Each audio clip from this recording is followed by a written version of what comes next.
Skylink frequencies are open. Hello, friends, and welcome back to the Last Excelsior, our Star Trek Adventures actual play here with the StreamPunks.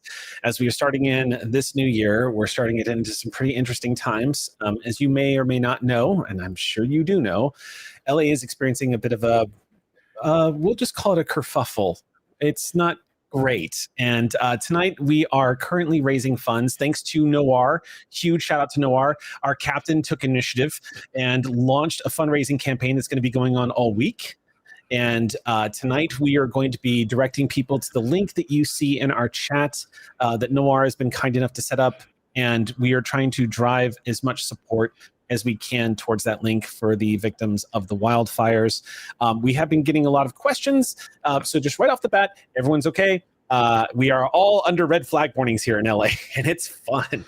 So, but for the rest of us, though, outside of the situation, I would just tell you all that there have been some people associated with StreamPunks that have suffered losses. If you pay attention to any of the Instagram accounts that I've got listed, you'll see that there are some links that will take you directly to some GoFundMes if you would like to help directly. Our good friend Adriana, who was in Barony of Olives, has suffered total loss of where she was living. Ian, who helped build the GM stand for Callisto 6 in Shield of Tomorrow. Ben Meckler, there's so many people, Sloan, so many people from old school GNS that have really suffered losses. If you would like to help them directly, their GoFundMes are going to be popping up all over my Instagram and StreamPunks Instagram for the rest of the week. And thank you. If you cannot financially support, it's totally okay. If you have anything you'd like to ship and donate, there's plenty of information all over the place about that. So please tune into that. And at the very least, just share and do what you can. We would really appreciate it here. Also, a big special thanks to Jake, who is going the extra mile tonight. Jake, of course, has been also with the rest of us just on the boundaries of evacuation areas. And so thank you, Jake, so much for bearing with us tonight and once again dialing it in. We are coming to you live from Los Angeles tonight, and it's a doozy. So thank you to everybody who is making it possible, and for Althaven's patience and perseverance. The only other thing that I was going to say before I hand things over to Noir was, oh God, my brain just blanked because I started thinking about the evacuation zones. It's distracting. Tell you what, why don't I do this? I'm going to hand it over to Noir. If it comes back to me, it comes back to me. But just to give everyone a big thank you for tuning in tonight and welcoming everybody back to the USS Pride. Noir, take it away. Okay. Hello, everybody. I don't know why I got weird with my hands. Just a really quick shout out to everybody involved in supporting the Direct Relief charity stream event that we've got going on here. I'm coming immediately from the game that I ran on my channel. This is the third game in a row. I'm going to sleep very well tonight. Super big shout out to all of the teams that are taking taking point in this, to StreamPunks for being involved in this, to Vixie Bell in her channel, and a major shout out to the DeLevleys, who absolutely balled out this weekend. I think it was like they raised 5,000 plus at me in spite. Like, I've never seen spiteful charity in such a massive way. So super big shout out to all of you. We're keeping it going all week long. We've got another Outgunned game tomorrow, 7 p.m. Central, on my channel, thenoirenigma.com. I've come to have a lot of really close friends in LA, and I know if something happened in my hometown, I would want all the people that I care about to stand up for Chicago. So let's do the same for LA and get these people taken care of, because nobody should have to make the decision to walk away from the life they built to keep the life they live. So let's get it going. Awesome. And that reminded me, actually, a huge shout out to Crafty Geek for an enormous amount of support during, I believe it was last stream, just like heartbreakingly gorgeous amount of support. Thank you so much, Crafty Geek. Did anybody have any announcements that they want to get to before we launched into tonight's session? No? Okay. Then why don't we go? Wait, you got something, Drac? Drac, you did something. No. Drac did something for Pathfinder. Check it out. Yeah, check it out. Also, happy belated birthday to Drac. Thank you. Let's go ahead and kick our new year off and our adventure off with the Last Excelsior and begin tonight's episode.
Welcome back. We're going to be jumping into an episode that left off at quite the cliffhanger. As a quick refresher to our beloved crew, the USS Pride and Ox crew, who are wondering where the hell we are right now. We are currently in orbit over a planet called Lavaran 2. You were all pulled here after receiving an SOS, which has been occurring with some alarming frequency out here in the past couple of months. The USS Pride was in the process of doing some investigations during downtime, which, by the way, have yielded some fascinating results, particularly regarding the anti-chronotons that you've all encountered on this hunk of hull plating from a Klingon vessel. The chronotons, as a quick reminder, these anti-chronotons seem to be some kind of variant never before encountered by the Federation. They seem to be manipulated. And there's this theory right now, a very bold theory set forth by your chief science officer, Lieutenant Vrali, that these anti-chronotons are responding in a manner that makes them believe it's entirely possible that they could have something about them that might be programmable, or something about them that looks like they are manipulated, and has even gone so far as to postulate that they are possibly not of the current timeline, considering the level of technology it would require. So there is a theory right now, a hypothesis, that there has been some kind of temporal incursion of some kind. More data is required. You guys were called away to Lavaran 2 after receiving an SOS, a colony out there under attack. This is a civilian port that looks like it mostly trucks in as sort of a crossroads out here on the frontier of Federation space. Population of about 1,400, a very diverse array of people coming through here, mostly merchants, civilians coming through here at all times. Supposedly a cloaked vessel entered the system and launched an attack. The colony head, a Cardassian named Jorit Dahl, is currently heading up the colony itself, and was also attacked directly as Klingons beamed down planet side and essentially started lighting things ablaze and storming into the data centers of the town hall and trying to siphon all the information they could. very curious, especially because Klingons engaging in a military action within Federation borders carries a staggering amount of implications, and there's a lot of questions to be answered about that. Once it was discovered that there might be a possible cloaked vessel in system, Griffin Wing scrambled to get a good look at what was going on. Cadence got smart and decided to go quiet to see if maybe they could get eyes on anybody who was maybe lurking around out there. 2 complications were rolled. I activated them both, and Cadence was promptly beamed off of their own Paragriffin as they were stealthed and has since vanished. Other things to just give you guys a quick reminder of some facts, and also a huge shout out to Caitlin for being a great player and taking notes. 2 days ago, a scan was detected by an unknown vessel. One of the things you have learned is these Klingons that showed up scouring the databanks of this planet were looking for evidence of Romulans and Romulan activity, which is kind of curious too, because there hasn't been any reported in this sector. Apparently there were reports of, it says 2 days ago, a detected unknown vessel. 1 day ago, there was reports of stolen power cells, and then the Klingons showed up asking about Romulans. So there's an interesting trail. The USS Pride is starting to come together for the Pride that there is a lot going on here, and that you've all kind of stumbled into it. You have encountered a Klingon colonel who has introduced herself specifically to Cadence as Cadence was taken prisoner. And that is pretty much, I think that is all the details we need to catch up on of where we last left off. Tonight's episode is actually going to open right moments after the energized beam takes Cadence off of their Paragriffin and beams them aboard a Klingon vessel. As you were all in orbit, swiveling around in their chair, Lieutenant Avrali, in an excited voice, goes, "Captain, I just detected a transporter transmission. Somebody's activated a transporter beam somewhere in the vicinity.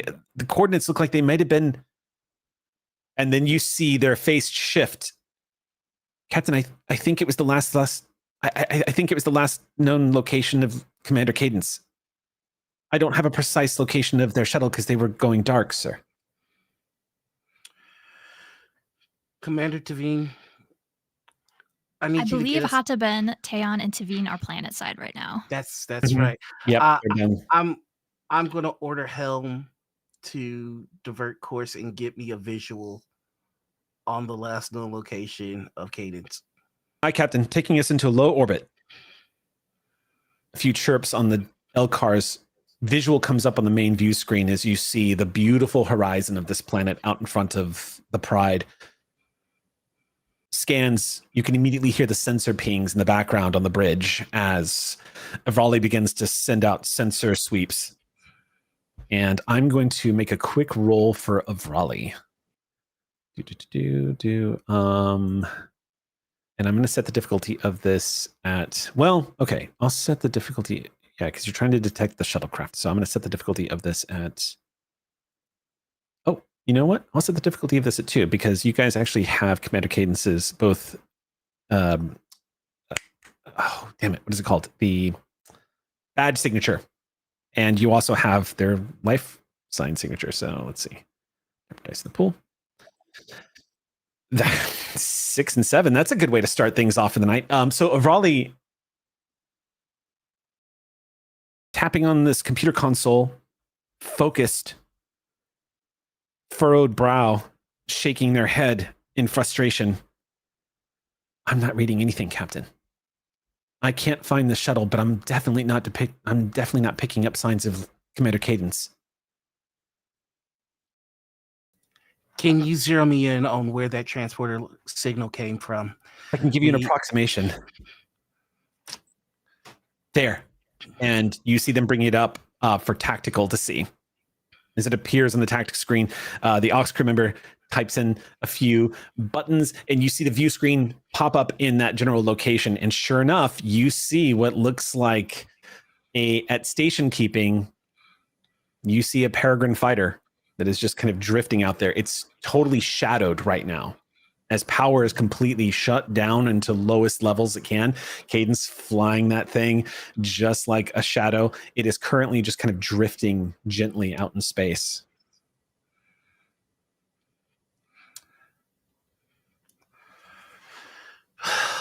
Bring in the fighter. Cadence would kill me if we let anything happen to it. I need to find out where they went. Hi, sir. I want everyone on it. Avrali immediately turns back and starts furiously running scans and processing data. You see this golden glow spark a little bit, and this blue beam as this tractor beam immediately attaches to the Peregrine and begins to just draw it slowly towards the USS Pride. Planet side.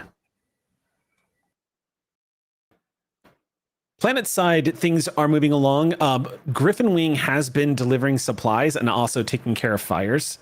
When you guys are moving about, the injured right now, as a quick reminder, you also have your doctor planet side.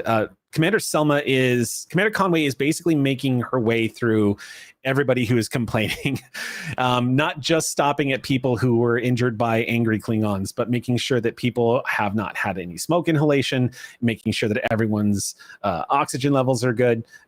As she's making her rounds, what do the rest of you all want to do while you are planet side right now? Did you have anything else you would like to uncover?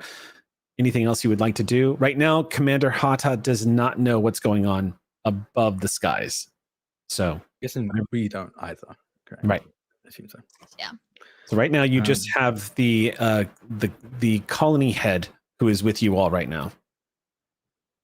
I think last we left off, Taeon was asking questions and we had watched a security tape Mhm. of what had happened. Of this, the Klingon colonel that came in here and just kind of threw down and beat up Zorat Dahl pretty well. Yeah. So I think that's where we had left. Okay. So we'll say that you've just finished watching that security footage. Zorat Dahl's exchanged a few words with you, and he seems completely befuddled.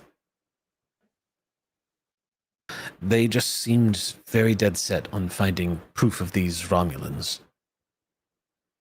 Their presence was here. there proof to find? Not that I'm aware of. I only know that there was, of course, as I mentioned before, there was an indication that there was vessels come. The problem is the vessels come and go in this system all the time. They're not always announcing themselves when they pass through. Though this is the only way station here in this side of the system. If I could have told them something to spare the colony, I would have. Part of me thinks that no matter what you told them, they would still wreak havoc on the colony. You did what you could. Those missing power cells. Did investigation lead anywhere? He slowly nods and says, we were in the process of going through inventory when we were attacked. So I don't have confirmation whether or not power cells have been taken from us. But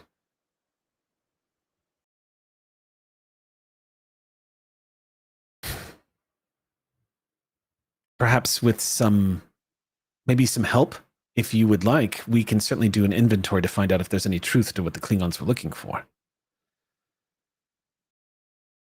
I have in my notes 1 day ago reports of stolen power cells, standard issue power cells, and that's what Tavine. Mm-hmm. So that's correct. But okay. Just to clarify, there has not been confirmation that that's true. The report has come in that there. Yeah, so he has not been able to cross verify anything. I see. Got it. Yeah, so he's just being as precise. You get the impression he's just trying to be as precise as possible with the questions. Who reported the missing? He said one of my dock workers. May we speak with them? Of course. Just this way. Leads you out at about that point. Commander Hata says, I'm going to report into the Pride and let them know what our progress is. Sounds good. Commander? And there's a chirping sound. It says, away team to the USS Pride. This is the Pride. Captain, we have uncovered some evidence that the Klingons were searching for evidence of a Romulan incursion of some kind. Apparently, there is belief that Romulans snuck into the colony and stole some power cells. They're being a bit vague, but we're about to cross-reference the number of supplied power cells and the number that may have been taken to confirm whether or not there's truth to this. Understood. I need you to progress as quickly as possible. We're dealing with a situation with a kidnapped officer. Cadence has been taken, so double your efforts, make it quick, and then get back to the Pride. Everybody sees Commander Hata just suddenly crane her head a little bit, and those large eyes widen even further. Does everybody hear that, or is that just from Kate? Yeah, everybody oh, okay. Okay, that's coming through the comm badge, so everybody hears that. Yeah, immediately gets a look in everybody's direction. I immediately turn to Veen. Veen is not making eye contact with anybody. You can see her jaw is clenched. Aye, Captain. Captain, you sure you wanted to stay down here? Is the matter settled? Are you clear to leave? No, not yet. We will be as soon as we cross-verify these power cells. The colony head, Cardassian Jorrit Dahl, is currently heading the colony efforts down here and has told us that they believe that there was a theft. It's possible that there was a theft, and that is why the Klingons were here. Very well. Finish the cross-referencing as quickly as possible, then signal for transport. I will signal for transport. Thank you, Captain. Away team out. Well, let us hurry then. Yes.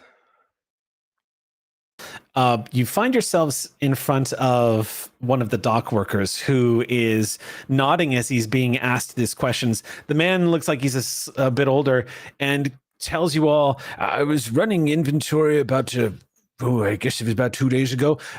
Power cells, they come and go. We use them often here in the colony. I didn't think anything of it. Sometimes they don't log when they're being taken and brought back to recharge, but I didn't bother confirming. I listed them as missing, but I just assumed it was, colony nonsense as usual. The power cells, there's nothing special about them. I don't think. They're quite old. How old is an old make, old model? Is there? How many generations older is it, and what can it be used for? Oh, do you think? It beats me. I don't exactly have a database of power cells, but let me show you what I'm working with here. Walks over to this shelving unit that has what you have to imagine is a couple of tons worth of equipment, heavy equipment and machinery on it. You see old tech here, old hover tech and whatnot, currently like resting on here. Some of the stuff does look like it's got enough metal fatigue to indicate that it's probably quite old and has been maintenance to the point where it's on the verge of breaking down. But you see what looks like these power cells that they're talking about actually look like canisters that stand roughly 12 feet in height. They're about 8 feet in diameter, and they look ancient. They're essentially these metal cylinders that look like they have multiple ports to plug into. They're kind of a generic power cell from the looks of it. Probably used to power colony operations and are set for recharging.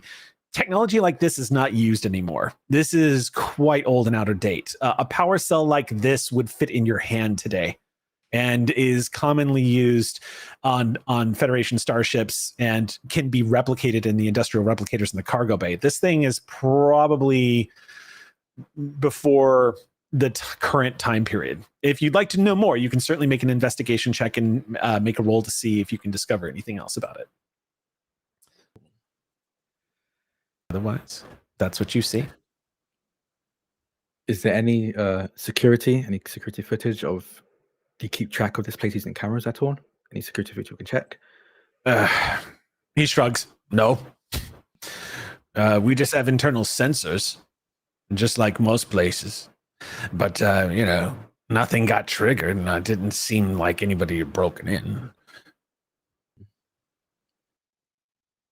Tavine? She kind of, in a not very Tavine fashion, seemed distracted.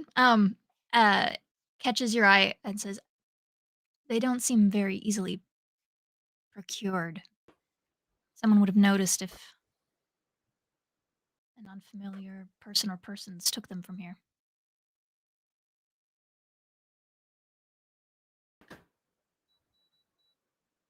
So no one Unfamiliar with witnessed or saw anyone come in or out. It was just missing upon checking inventory.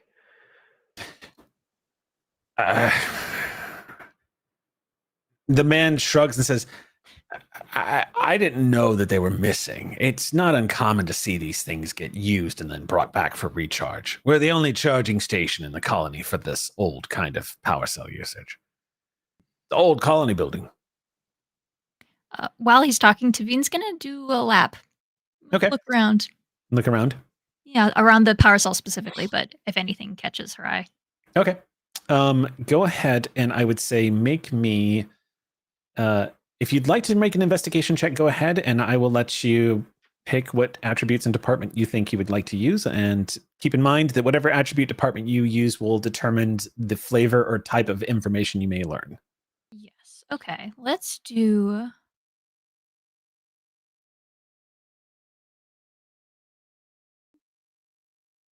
Reason security? Does that feel? So reason security would be like if you were trying to uncover like if you were pulling an Aragorn and trying to find out exactly what happened on the battlefield. Reason security would be something like, okay, so then he ran over here and there was a shot, that sort of thing. You might. Security, she's trying to get like, does it look? Was there any signs of something amiss here? Basically, you can make a reason security check to find out if there was any conflict or what took place so it's here. conflict tactic. Well, not necessarily. You could also you could argue to me that you want to use like what would be a good tactical play here? Like what strategically would there have been any benefit to doing this? Or you know what I mean? If you flavor it like that, reason security will definitely yield that for you. But if you wanted to learn something else, yeah, pitch that. But whatever department you pitch, it's going to be flavored towards that. Okay, I was thinking security as like a secure area was kind of the thought, but because if that doesn't work, then I'm not sure which department. I would say go ahead and make an insight security check with a difficulty of 1. Insight security, okay. Mm-hmm. Oh wait, what did you choose? You said reason. I had said reason, but I don't. If that doesn't. No, I thought I had confused it with what you had said. So go ahead and make a reason security check. I don't know if I have anything that helps me here. Starfleet protocol. They don't seem like they're particularly up to. I mean, you could certainly use Starfleet protocol, but this is a civilian station. Yeah. So that's what I mean. I don't think this quite fits there. Okay. Yeah.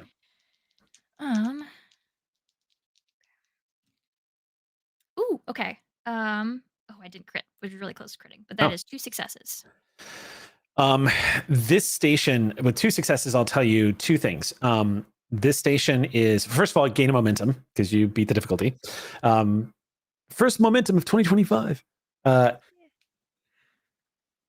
This place, I mean, there's no locked doors in here. Mm-hmm. This place does have internal security, but this is such a mishmash hodgepodge of tech. The station itself looks like it dates back at least maybe well over 100 years.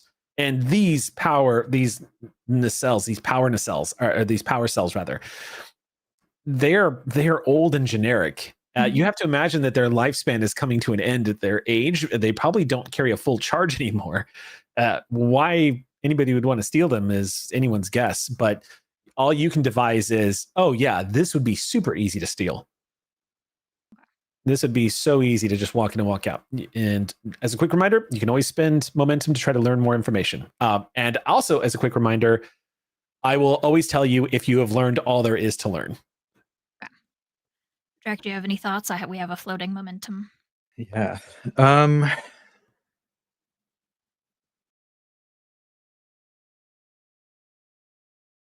only thing I'm stuck on is these things are pretty large. Yeah. It is So you it is reckon- a civilian place, so like I guess if somebody Yeah. my earlier statement saying that if somebody you didn't know came in, but it sounds like this is kind of a place for a lot of people you don't know. So Yeah.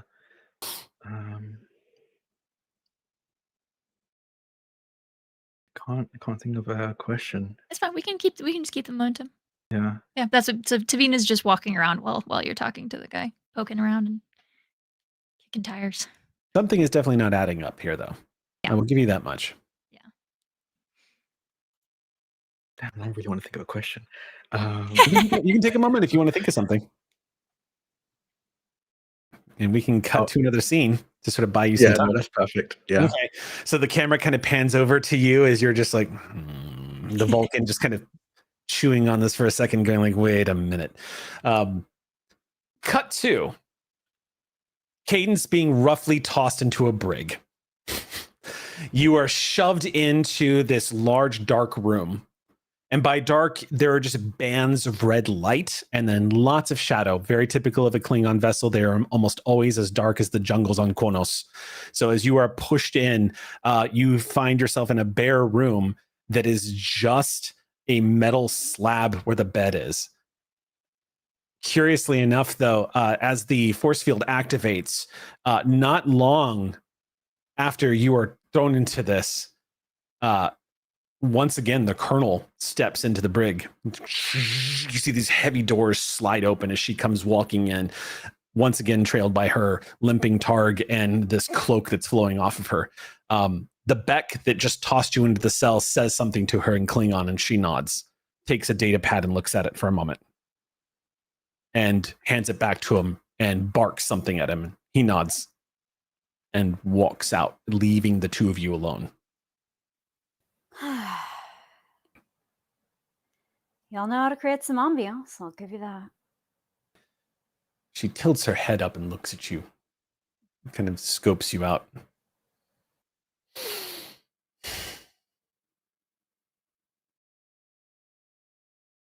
You are a warrior, aren't you? I can see it in your eyes. You have killed, haven't you? You know, the more typical translations, pilot. But we are called on to do many things in Starfleet.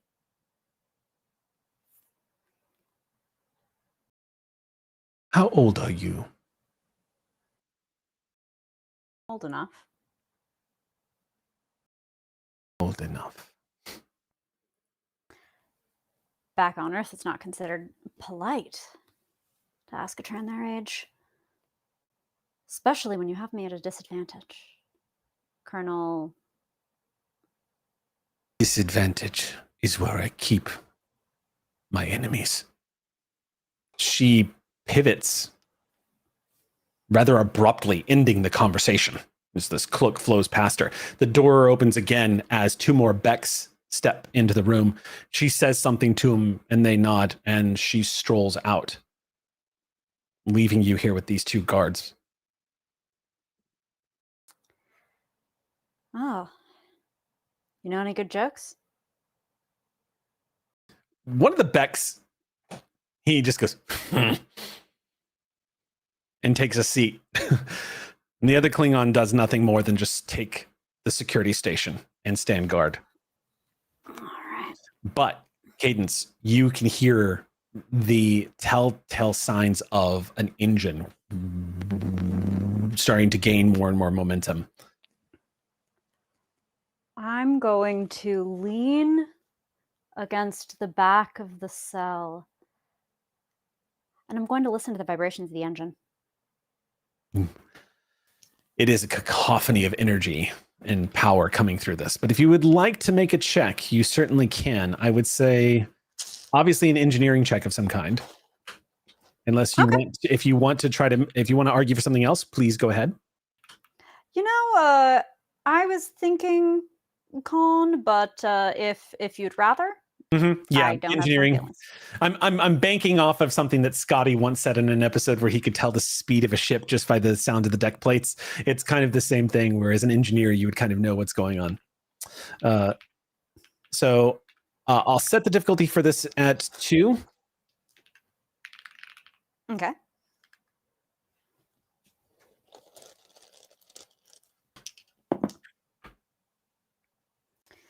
Let's see. Not on a... Yep, 2.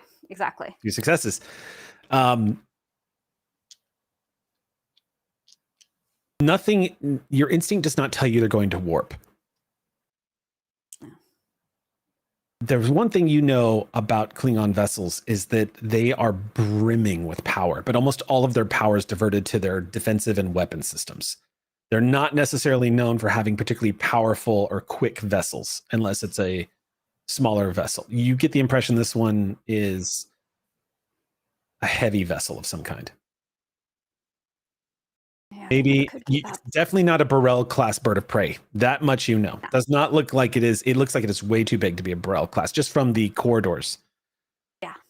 Burrells usually only house about 12 officers, and you've seen at least 40 since you were escorted from the transporter room.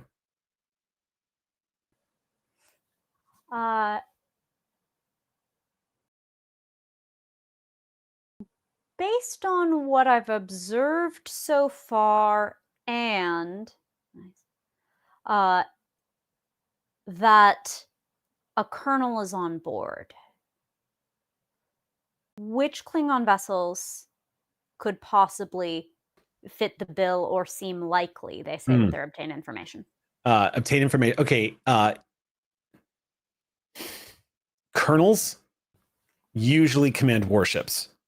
They're usually in command of... colonels are almost always known for commanding ships that can carry invasion forces. So if that were the case, it's probably not a Cavort class. It's probably bigger than that. No. Cavort, by the way, essentially, Cavort is the 24th century version of a bird of prey that you would... Cavort is what the Sally Ride went up against. I recall. Yeah. I mean, I don't recall, but right, you know. right. Another line. The player, you are an actual Trill at this point. All the lives of your Star Trek characters.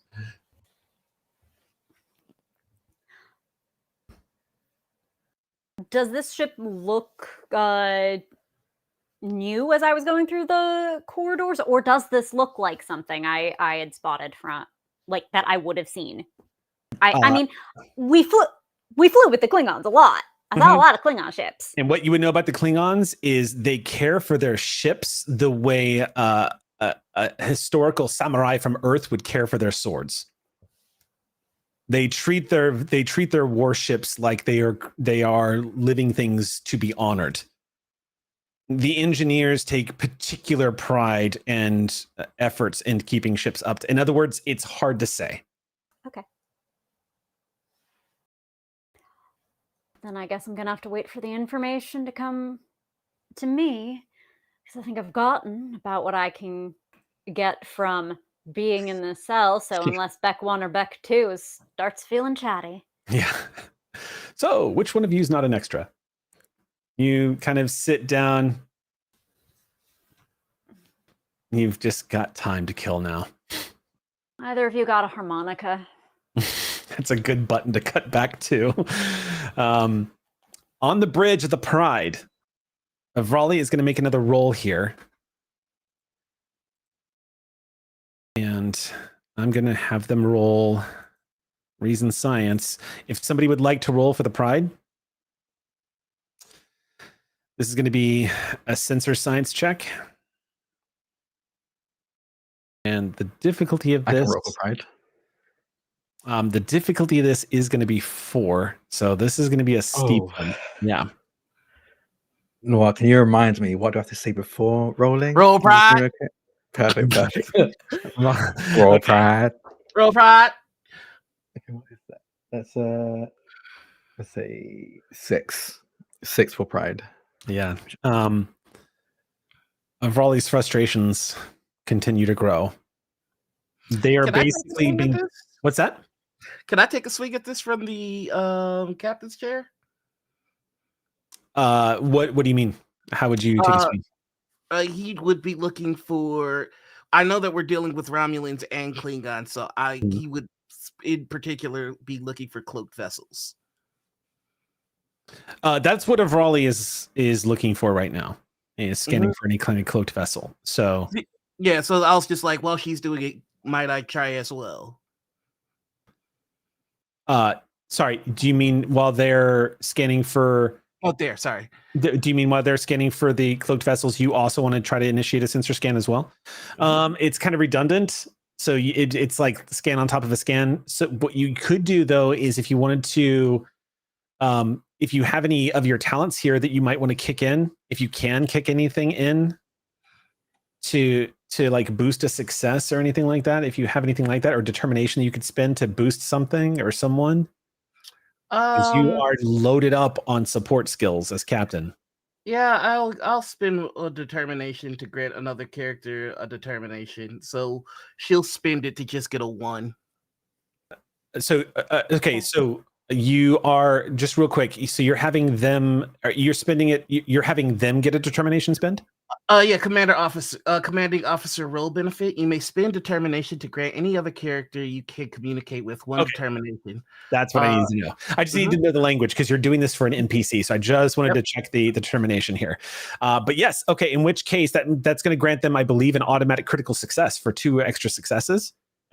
Okay. The difficulty was 4, and they scored 2 successes. Drac drew in a 3rd from the pride, and your determination spend will give us the 1 extra success they need to hit that 4. Gang. All right. Okay. Vrali's eyes light up suddenly. I think, wait a minute. Weird. And they don't think to tell you what they're talking about. They just lean into their science station and go, I need to find a cloaked vessel. Please tell me that you found a cloaked vessel. No, not exactly. But I did find the trail of a cloaked vessel. There is, it looks like a degrading ionic trail being left behind, which could possibly be from a cloaked vessel. There's just a few variables that I'm kind of working with in my head, Captain.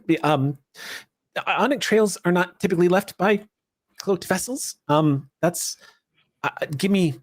I need to cross-reference. But it's clearly, it's weird. It's like somebody left their marks or something, like tire tracks or something like that. Kind of, but nobody uses tires anymore.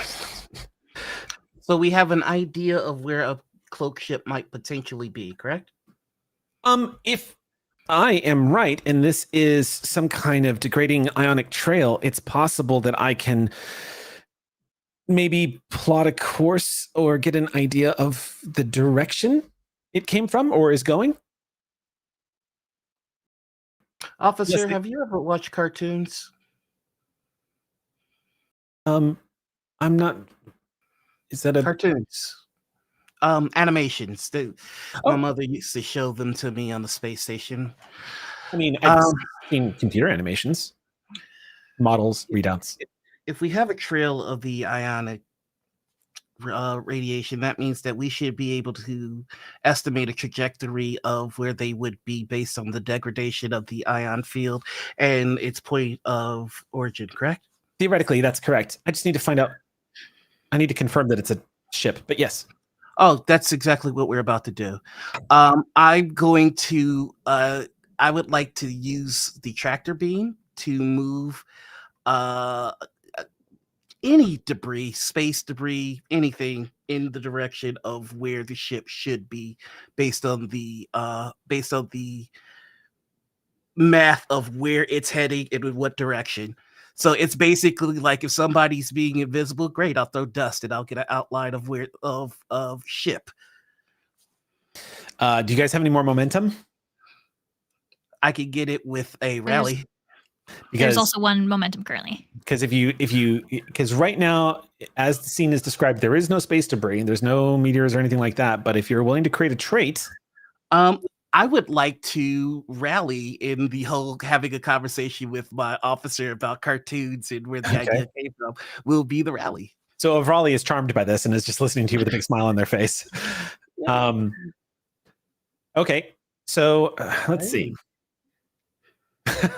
No, that's not a good idea. I was going to say the only thing that's really out there right now for the Pride to use would be the Griffin that you were. Yeah, I could. Sam was like, please do not throw my ship around. If I recall correctly, Cadence was using an asteroid field as cover, and that's how they got picked up. So you try to grab one of the rocks. I'll gladly take an asteroid and blast it in such a way where the debris would go into the direction of where the cloaked ship should be. Okay, so to clarify, you're basically trying to pulverize a rock to create a smoke cloud that would reveal anybody who is invisible. Yeah? Correct. Yeah. Okay. Yeah. In that case. Yeah, and somebody should have already been or be in the process of retrieving the peregrine, because that was the first order given. Oh yeah, the peregrine is being brought in by the Gotcha. team. Yeah, and by now in the timeline of events, by now the peregrine is probably on board. Okay, So, cool. Yeah. So I'll go ahead, based off of what I know about the scene, I'll go ahead and tell you that it is easy enough to achieve this without having to burn any of your resources. Oh, so if you're going to, go ahead and keep that. And what I'll say is the Pride succeeds in essentially pulverizing one of these rocks, sending it into the direction of where the ionic trail is being detected by sensors. You pulverizing the rock and creating a dust scattering field. Okay. And the Pride does not detect any presence of a vessel as this cloud of pulverized rock begins to fill the area, creating a small dust cloud that'll probably linger for the next few hundred years. You just see it kind of puff and that evaporates and floats off into space. You just see this big pulverized rock just out in front of the view screen. All right. So the standing order is essentially going to be, we did the math wrong on that one. So do it again with the correct, now we can X that location out, and we'll do it in this location until by process of elimination with that ion field that was detected by Avrali, the dust will eventually hit something that isn't supposed to be there. And the second it does, I want a hail sent to that location. Okay, so then the Pride is essentially grabbing rocks and popping them in space right now. Right, and I'd still like to rally so I could create a trait if I could. Okay. Alrighty. What trait would you like to create? First I have to see how much. First I have to make sure I can get enough momentum to trait. So that's gonna be a presence command. Here's what I'll give you. I'll tell you what, Noir. Here's what I'll give you. With the efforts that you are undertaking in order to find out anything you can about where this goes, I can tell you that there is a trait to the scene that you've uncovered. And so there's a hidden ionic trail, degrading ionic trail with a difficulty of 4 that is currently, which is what Avrali was just rolling against to detect. So there's a hidden trail. Dokie. I just rolled a 1 and a 10, so that would be 3 momentum. How much do we already have? I had said we had 1, but I believe that this was a scene change, wasn't it? It was a scene change, yes. So we were down to 0. So then whatever you rolled is what we have. That's all we got. All right. So I'm going to use 2 of my momentum to get rid of 1 of the ionic degradation traits. Okay. So you're going to drop the potency from 4 down to 3. Correct. And then on my next go around, it's essentially going to be talking to the away crew for another rally and trying it again until we're able to hammer this out. I'll let you do that if you can give me a narrative rally, what are you doing to galvanize the away team? What are you giving them orders? How are you rallying them to get this momentum in order to discover more? Okay. So to the away team, This is Captain Jaren, just giving you all an update. We have found a potential lead in the shape of an ion trail. I have to pause us. I have to pause real quick just to acknowledge that we have passed the 8,000 mark. Just to let you all know. Oh, holy crap. We are $8,079.69. And Nice. whoever you are that threw down 250, thank you so much. All of y'all, thank you so much. They were fighting to get rid of the 69 number, and then somebody donated another $69. The war to preserve 69. What a good weekly goal. Dan, Okay, remember what you said about we should go live? Remember when you said we should go live as quickly as possible because of a certain trait that was being it's like apparently we found it on the other side of going live anyway.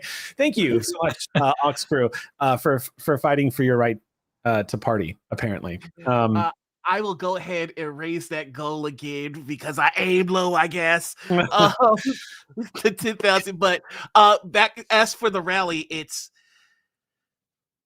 one of ours is taken. So I need you all to make haste in accomplishing your mission on ground. However, hope is not lost. We have found hope in the shape of an ion trail that could potentially lead us to where the vessel holding Commander Cadence is. I promise you that I am moving heaven and earth to uncover a potentially cloaked vessel holding our officer. I will not rest until we have them, but I need the full strength of my complement. So focus, get the task done, and by the time you get here, I will have a location of Cadence, and we will bring them home. Also, to add that, you also hear intervening onto the comms. This is Lieutenant Marcel to the Pride. This is the Pride. Request permission to detach from planetside duty and to engage with search efforts, the USS Pride, immediately. Who do I have on the away team right now? It's Hata, it's Commander Thelma, Conway, yeah, and then you have your Helms officer and your tactical officer. Tavine, Taeyon, Hata, Conway, and Pavin. Yeah, your chief engineer's down there. Mm-hmm. That's right.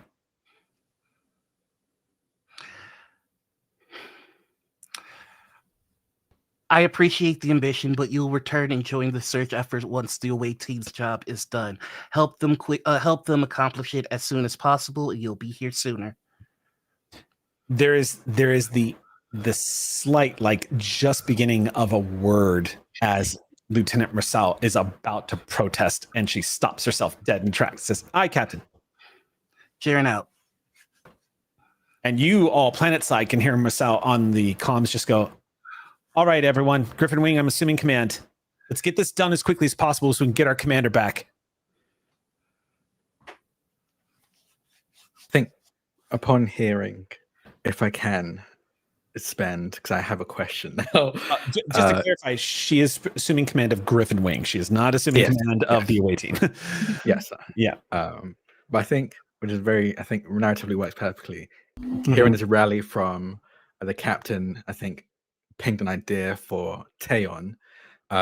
These power cells are really old. I imagine they themselves probably aren't, if they're on the end of their lifespan, will they leak energy as well? Could we track energy leaking from one of these older power cells? It's certainly possible, but you would need to know they more. Don't hold a charge. So. You would need to know a little bit more about the power cells themselves, but the condition that they're in, it's entirely possible. If they are leaking any kind of, let's put it this way, if a power cell is leaking energy, that's bad. It's probably going to be radiation. Yeah. So I would say that was not revealed in the initial scans, but it doesn't mean that what was taken wasn't. Okay. Do I need to use a momentum to, I guess, check or because you were thinking of that question to ask that you basically burned. So if you would like to use that here. Yes, I would like to use that here. Okay, so specifically, what is your question? If this could be tracked, if there's any... Yes. With power cells of this age, and in this state, can we track them? Do they have a noticeable or different sign that we can track? It is possible, yes. It is possible to track them, yes. And it's entirely possible that they would probably appear on sensors as some kind of degrading ionic trail. I, very un-Vulcan-like, I whip around, eyes wide to Veen. I think the captain's onto what we're looking for, actually. Explain. I'm no engineer, but I don't think a cloaked vessel should or would be emitting degrading ionization radiation, but one of these power cells could be. Whoever took the power cell from here, I think is what the captain's tracking right now.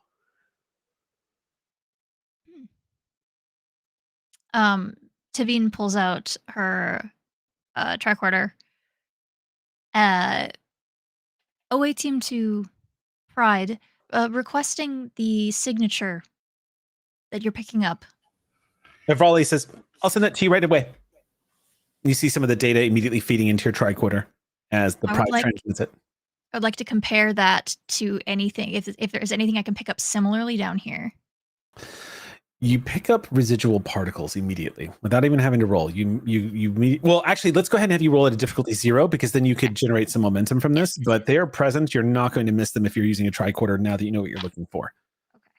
So this is a reason science check. Reason science. Okay. Yep. Hysterically at my science, not great. I mean, the pride. Bless her. We love the pride, the old grandpappy of a ship, but she does not science well. Yes, no, that's fair. Let's see. I don't think any of this type of I actually don't have a ton of insight. So subspace, these particles, do they classify as subspace theory? No, not subspace. Okay, I didn't think so. Okay. So anything from subspace is very, very rare. Yeah. Okay. Cool. It would indicate something else was on play. Cool. Okay. That's only one success. Okay, I don't have much for science. That's okay. So you generate 1 momentum. It is the barest trace of what would like an ionic footprint.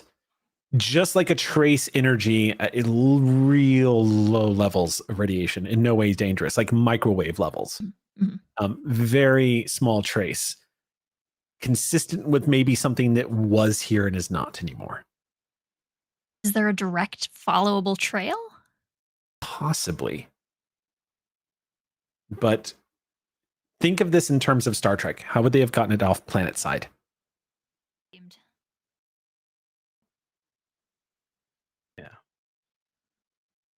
Captain Jerry. We've found matching readings down here near these potentially missing power cells. I believe Commander Taeon is on the correct path here. Do you need support? They likely were beamed out. For what purpose? Unclear. I mean, from what we can tell, they're old, generic, out of date, too large. So either it's a cover for something else, or someone desperately needed a part and got their hands on what they could. Raleigh swivels in their chair to face you, Captain, and says, Captain, ionic energy is really essentially a classification for a very vague kind of radiation. And more data is required, but for the most part, you would need a transporter tag or something to beam that directly onto a vessel because of the inherent interference that would be brought on from transporting something like that. So it's possible what happened was that somebody broke in down there and slapped it with a tag and they beamed it up. Maybe that's what the supposed, I guess, Romulans or Klingons or whoever did it. Maybe that's what they did. Interesting. Would it be possible for the Griffin Wing to bring that here via shuttle? We could study on board. Are you asking of Raleigh? I am asking of Raleigh and Tavine. Oh yeah. Bring what, sir? An extra power cell? Have you found the source of where you're gathering the ionic energy? Have you? Amongst the other power cells, it seems that it was likely beamed away, and whoever took it beamed it out that way. So we could bring in one of their existing cells, but I feel we could probably get the readings just from a tricorder here I could send up to you. Good. Get it done. Captain, they match the signal, the ionic radiation you're tracking right now. I think whoever took these power cells is exactly who you're following at the moment. May also be involved with the kidnapping of our officer. My thoughts exactly. Very good. Let me know as soon as you find any more information. Hi, Captain. It's about that point where you notice that Jorrit Dahl is looking kind of troubled as he's hearing all of this. His arms are folded. Oops. His arms are folded as he looks like he wants to say something, and he turns to the dockhand and says something to him quietly, and the dockhand just goes, Jorrit Dahl turns slowly to all of you, and when he notices that he's being looked at, he just, I had a thought. I thought I might bring this up. It's just that these old power cells, they're useless. And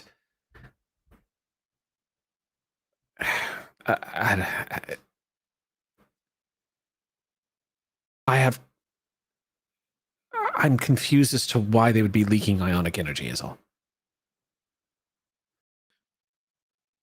If I'm going to be quite honest, my immediate assumption or guess, especially with something this old and disposable, is some kind of weapon of some kind, one that will be maybe destroyed in the process, something cheap. He nods, looking very troubled at that, and says, I hope that's not right. So do I.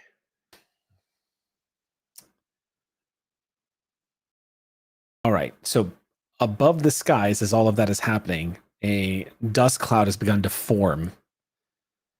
And it's not revealing anything in the immediate area. Captain, your instincts, as somebody who has studied logistics, who has strategized, who knows tactics since the Dominion War, if this is a cloaked vessel and it's kidnapped a Starfleet officer, even if it's traveling at impulse power, it's probably long gone, whoever it is. They're probably not lingering in the area. You get the impression after the second burst of dust as it's drifting into the system, nothing seems to indicate that they're still around. The ionic trail, however, might yield, as Evrali was suggesting, a direction if you can learn more about that energy source. Oh, right. Yeah, we that the name of the game is chasing that trail, Okay. and popping them off as we're chasing it to see Okay. if so we're not letting that trail go cold. Okay. In which case, do you want to call back the away team and Griffin Wing, or are you leaving orbit and following this trail? So how many members of the Griffin Wing do we have? Because the full wing, who's left is 1, 2, 3, 4. Yeah. And how many members of the away team do we have? 4, right? 4 or 5? 5, including like there's an ensign down there as well. Yep. Okay. Pavin, Conway, Hata, Teon, Tavine, and then any security we took with us. Yeah, we took some. Yeah. Let's take full advantage of having a Griffin Wing. Each fighter could hold 2 individuals. So that means that there are enough fighters down there to take 1 member of the away team and bring them back to us. So even if we go full tilt, they'll be able to catch up with us and bring the away team back. So we're keeping on trail with the standing order being given to the Griffin Wing to bring the away team back to us as soon as they're done with their job. Okay, so you want Griffin Wing to hang here, and then once it's time to go, to basically pull the away team out? Yeah. Okay. Pull them out and zip them to us, because the fighters are faster than the shuttle. They'll be able to get to us. Okay. but we are staying on this trail's ass. You can hear the professionalism, but the frustration in Lieutenant Marcel as she says, "Aye, Captain. We'll see it done." All right. With that said, since we have a trail,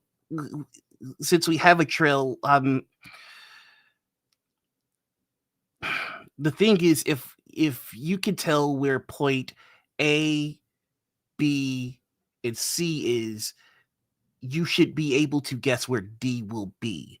So it's less about chasing and more about trying to be where they're going. Mm-hmm. Yeah. So that is going to, so right now, all you've got is that there is a hint of that ionic energy and and the theory that there is a trail. If you're going to try to follow it, it's going to be a check at a difficulty of 3 because you've reduced the potency down to 3. So it'll be a sensor's roll to try to follow it and see if you can track it. And what is the roll for that? Well, depending on what you want to do, but right now it's going to be reason science plus whatever the pride can bring to bear with science sensors. Reason science. Mm-hmm.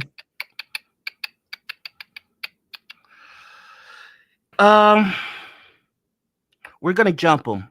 We're not chasing. We're going to be where they're going to be. In theory, if we know where A, B, and C is, we're going to E and skipping E. We're going to F and skipping E. Well, the other way around. I'm tired. So yeah, it's full impulse to where they're going to be, not where they might be. Okay. And then we do the scan.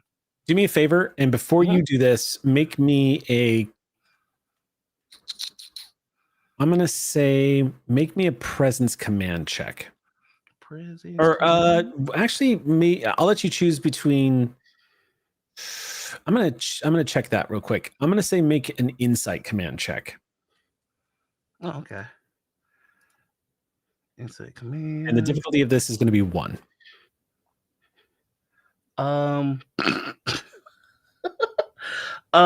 That's gonna be 4 successes. 4 successes. Okay, so gain 3 momentum. Okay, so again, your tactical instincts coming into play. It's very likely whoever swiped your commander out from underneath you is not in system anymore. There's no reason for them to linger if they've snatched up a Starfleet officer. So then okay. Yeah, your instinct tells you that if the Klingons attacked this colony and then swiped a Starfleet officer, what reason would they have to linger? Or if they weren't planning on an attack, why wouldn't it have happened? Like your instinct tells you that your instinct is telling you right now that there is a very low probability that you're going to be able to find them in system at the moment. That's based off the situation. Okay, that's good news. Then that means there's a warp signature. Right.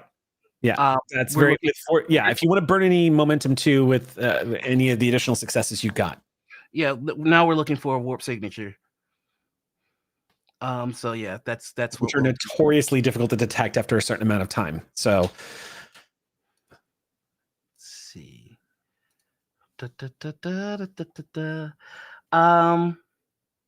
Yeah, what do I have to roll to look for a warp signature? Well, the science officer probably. I'm gonna do it from the chair. You would have to make a reason science check, and I would probably start that difficulty at reason. I would probably put that difficulty at a 6. I thought it caps at 5. It has the option of capping at a 5. Gotcha. Mm-hmm. Okay. But as I learned on Shield of Tomorrow, if you cap it at 5, sometimes that's not enough. Cool. I'm going to make that roll with an additional die. So that's going to be 3 die, and I'm going to spend the last 2 of my determination for double ones. And okay. Then so that means that I just need 2 successes on the roll, and we'll be able to do it. Okay. Let's see. And that is 2 Pride success. rolls as well, right? What was that? Oh, and I would Pride like the pride to roll as well. Yeah, the Pride has to roll sensor science. Okay. So that is we have already hit 6, so now we're just going for the money. See? So go ahead and roll for Pride. Who's rolling pride? And I want to hear it. I can take this one. Okay. What is my hit number or my? I don't have my doc open. That's my bad. Oh, for the Pride? Yeah. I can pull that up for you. Thank you. The Pride is... Closed all my windows over break. I don't know who I am without my tabs. My problem is I always have like 7 versions of the character sheet. That'll do it. Hold on a second, Kaylin. I just learned something about you. You keep tabs, like a bunch of tabs open, and you don't like shut your piece. No, I shut my PC down. I just wake them back up when I open my computer again. I don't like being out of determination. This sucks. The Pride with sensors plus science, you need an 11. 11. All right, roll pride. Here we go. Roll pride. Oh, this is a 3. Let's go. Is that another crit? Is that a crit? No, it's not. No. Pride has a science of 2. Oh yeah, we've got our science. We don't do science. Yeah. There's another success. There you go. So we get one. All right, there we go. All right, cool. That's enough. Yeah. So perhaps the scattering of this pulverized boulders mixed with this ionic trail, but out of sheer effing ingenuity and determination, Captain, you and your science officer detect the trail, the rapidly vanishing warp signature of a vessel. 18. Captain. I found them. I'm chasing them. I will let you know once I am able to pick you up. Stay safe. Helmsman, lock on. Swing. Tavine will remember this. So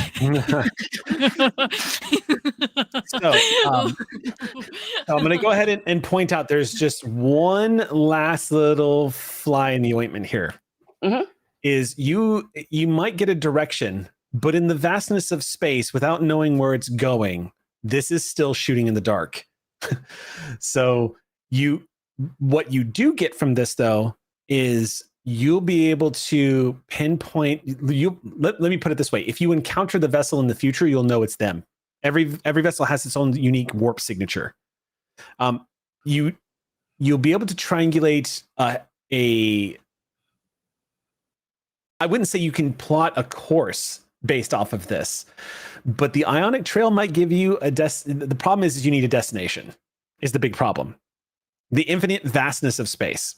You would need some kind of destination. But I will give you this, Noir. You have the last piece of possible evidence in order to be able to find them on long-range sensors. I spent 1 for the extra die. Mhm. I would like to spend the remaining 2 for a trait. Okay. I believe you gained 1 because you rolled 1 above. So we also have That is true. another challenge. So Okay. we're down to 1 now. I would like to create a trait.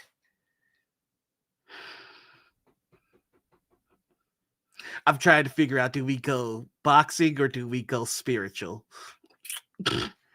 I'm going to say, because for him, it always comes back to math. Well, which is, if I could help you here a little bit, just to sort of help direct this a little bit.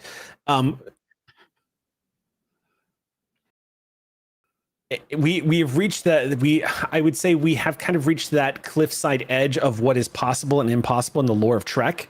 And you are now in the infinite vastness of space. You have the warp signature, but without the exact coordinates of where it's going, you really can't squeeze success out of this. You've got the last element of knowledge that you need, but you have, as I have said, that I would warn you in the past, you've kind of reached as much as you can get from the course you are taking to get information from. Does that make sense? Like, you've gone as far as this trail can go because you have all the information of what it is you've been able to get, and you haven't even actually managed to finish processing the data. So there could be more information coming, but you're not going to be able to track the destination in the course of a cloaked warp vessel based off of a warp signature and a small ionic trail. That's just not something that the Pride is going to be able to do. You would need to look beyond possibly using Starfleet resources or reaching out to other vessels in the system, or maybe even pinging a subspace relay station or trying to cast a wide net. But Okay, so this isn't something the prophets could help with? no, spiritual entities aren't going to be able to swing by and drop you any answers on this one, unfortunately. You're probably going to have to reach out for help if you're trying to get any more information for finding where this is going to go. Okay. Yeah. Okay, Yeah, just to say that, like, there's only so far these success dice rolls will take you. It's kind of directing now that you've gotten all the information to try to put it to use, but here there's a dead end. Okay. Then I tap. Okay.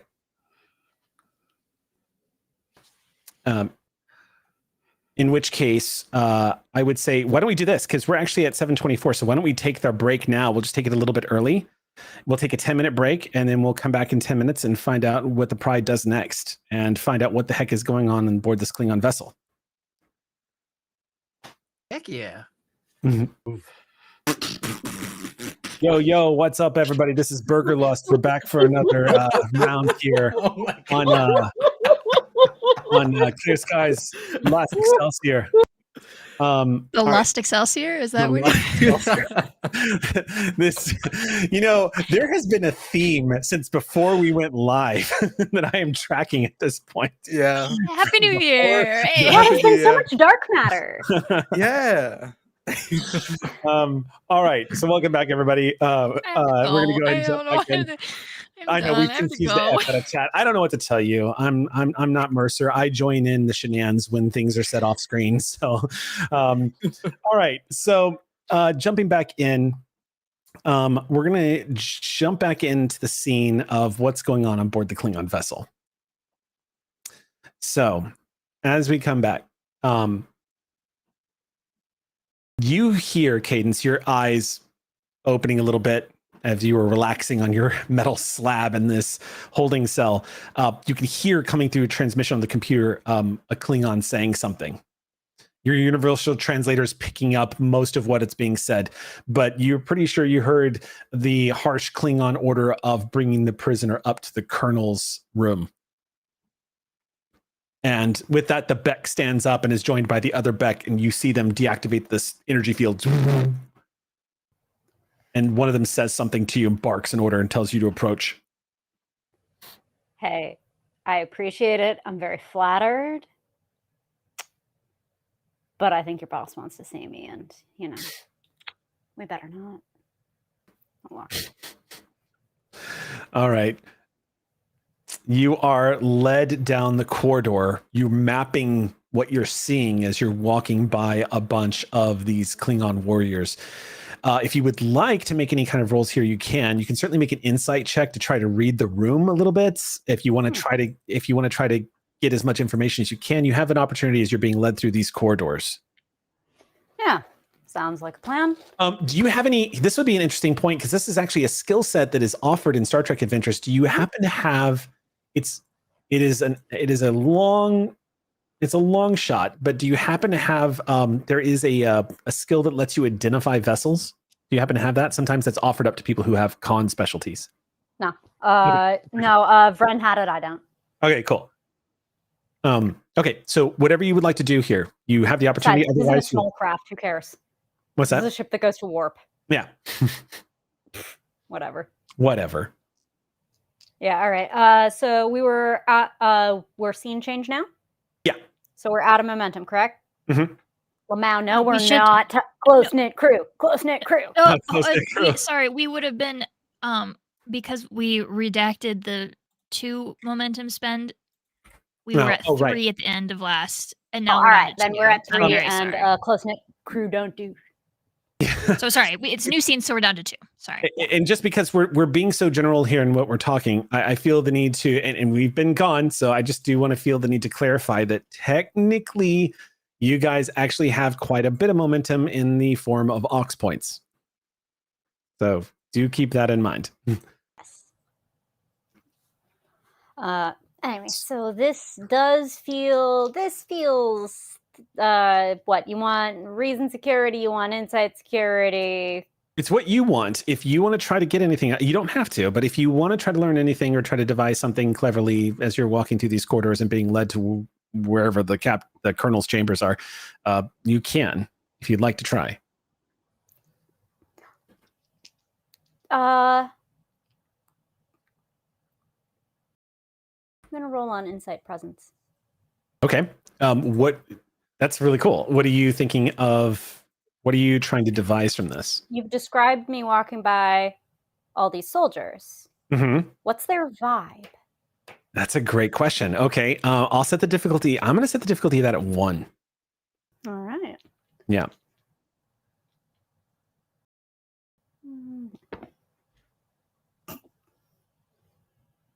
I bet that felt like a real gimme to you, didn't it? Setting it at 1. Yeah. I bet you thought, oh yeah, no, that's an easy little alley easy for Cadence, isn't it? No. Nothing. We can chalk that up to it being very dark in here in these corridors as you're walking past them. Everyone seems pretty focused on what they're doing. We're way too into this mood lighting. Klingon vessels, man, notoriously dark, notoriously shadowy. Yeah. I like their humor, though. I do appreciate that. So you are led up a few decks until you are led out into a corridor and finally arriving at what just looks like a standard pair of doors. A few moments later, the doors open it up. As they open, you see a long table in a wide room. It looks like maybe it's the captain's personal... it almost looks like the briefing room that back on the USS Pride, perhaps the Klingon version of it. But in this one, you do see a tactical display currently up on a wall, a very large one. It's about half the size of a view screen. And you see this long table here. There are still dishes that are being picked up by another Klingon, an older Klingon who probably looks like they're in the human equivalent would be like a Klingon in their late 60s. White hair spilling down across their shoulders, big, thick white beard, kind of hunched over, battle scars all over them. As you step into the room with the 2 Becks flanking, she barks an order at the elderly Klingon, and he just nods almost timidly and starts moving past the rest of you. And as he departs, she nods to them and says, "Leave us." And without questioning that, the 2 Becks leave you alone with her. The door goes. She sets out a mug. She says, "How does your stomach handle blood wine?" When I haven't been pulling too many G's, it does pretty well. She pauses. Cheese. Sets a mug down for you. Pulls out one that was stained with human blood in the video. She pulls, when you saw her on the transporter pad, she pulls it out and noticing it is clean now. She whacks the entire top of a bottle of blood wine, shattering it cleanly. Just quick cut right across. You see it flip across the top of this bottle, just flips across the room and clatters to the ground. She starts pouring you a mug of blood wine. And she pours herself some, sets it down. Sit. I do. What are we toasting? Toasting? What do we have to toast? Federation. What should we toast? I don't know. It seems like a mission's gone off successfully for you of some kind. Unless I'm an accident, it would be very funny if you got me by accident. By accident? Yeah, of all the gin joints in all the world, all that.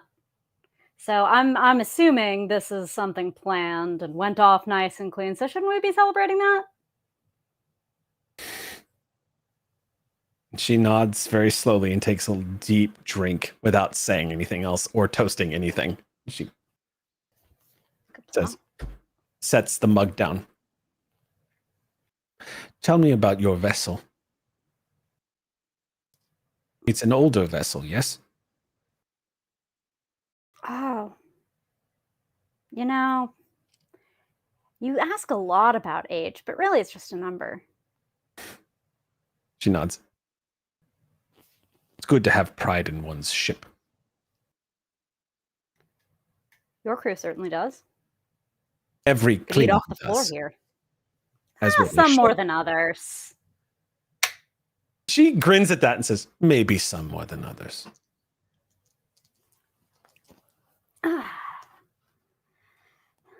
So,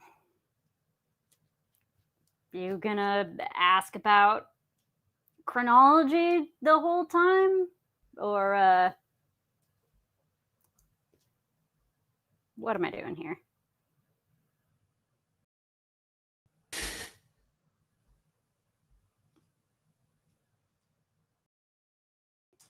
She takes another drink of her mug, taking her sweet time with these answers.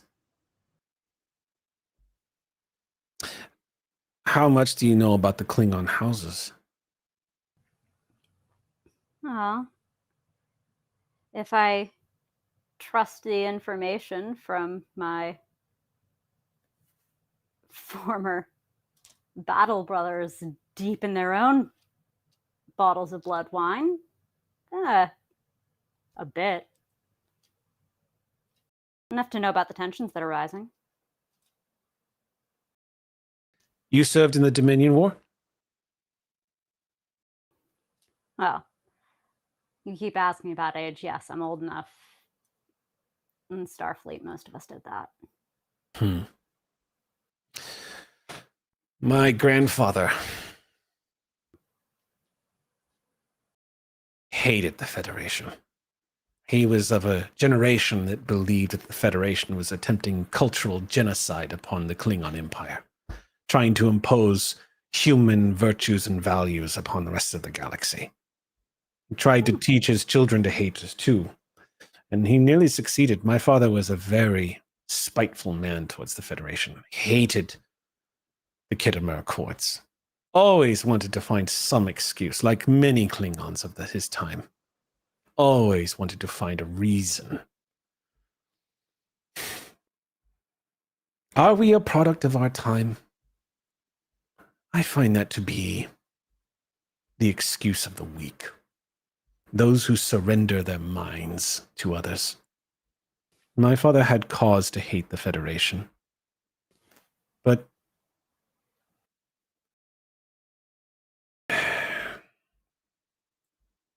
hate is such a waste of energy.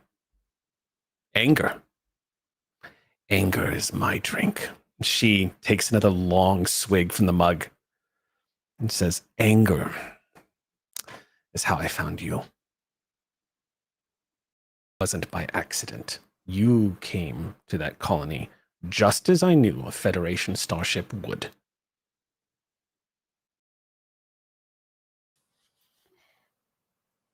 And do you think it was anger that drew the crew there? I think the Federation is very predictable and responsible for its citizens. I don't think it would be honorable to be anything else. I agree. I also think if situations were different, I would not be resorting to basing myself to attacking defenseless colonies. But here I am, because I do not know who my enemies are. And so I am trying to find you out. Tell me about your ship. Who are they? What is it? What is your captain like? And what are you doing out here? We're out here to help. Look, That is the most there's... Federation answer you could have given me. Well, I don't know what to tell you. The war is over. A war. Helping is what is left. Well, there may be cold wars breaking out and little hot fights here and there, but... No, you don't understand. How could you? Explain it to me. I need to know if I can trust you first.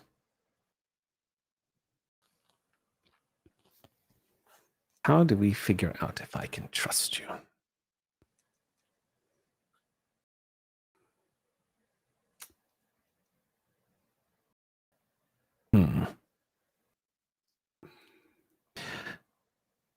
I don't think we can do the thing where you close your eyes and fall backward. She looks confused at that. You see her tilt her head to the side a little bit and look at you in a questioning manner. Don't get me wrong, I'd do my best to catch you, ma'am.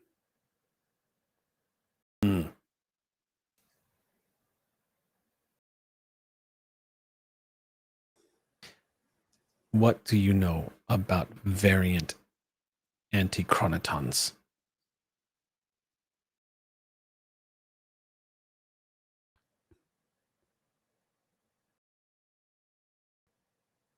I'm not the science officer. I'd like to take an insight check now. Okay, go ahead and make an insight check on her. Yeah.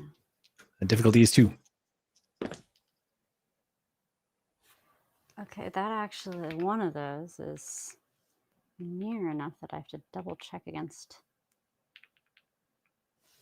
the character sheet. Also, as a quick reminder, I will start using any unspent aux points for my own gratification as threat. So just keep that in mind. All right, enjoy. Thank you. I probably will. Good. Good. Fine.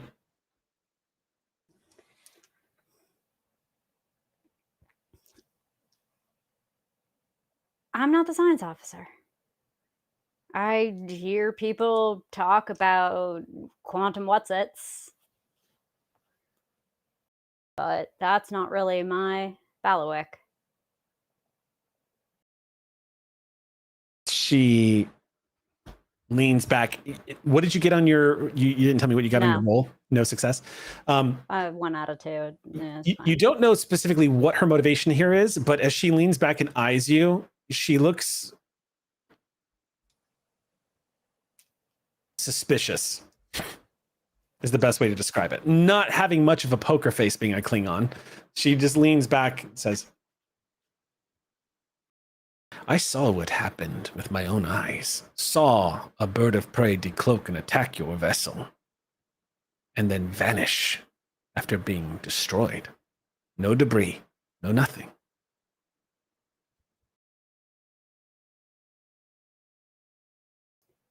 I knew there was someone else out there. And then you draw us out at another location. Catch us out? Was that the idea? I didn't know if you were being followed. I needed to find out. And as it turns out, we are one move behind our prey. So I could afford to endanger some colonists if it meant that I could finally get some answers from you. Does a lot to risk the alliance we spent a whole war building, kidnapping a Starfleet officer. I am not working with the Klingon Empire right now.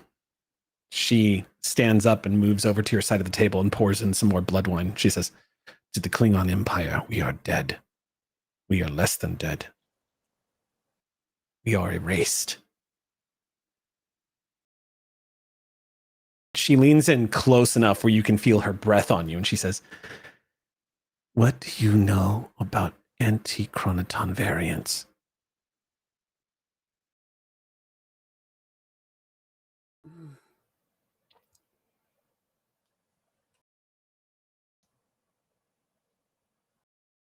Not as much, I think, as you, Colonel.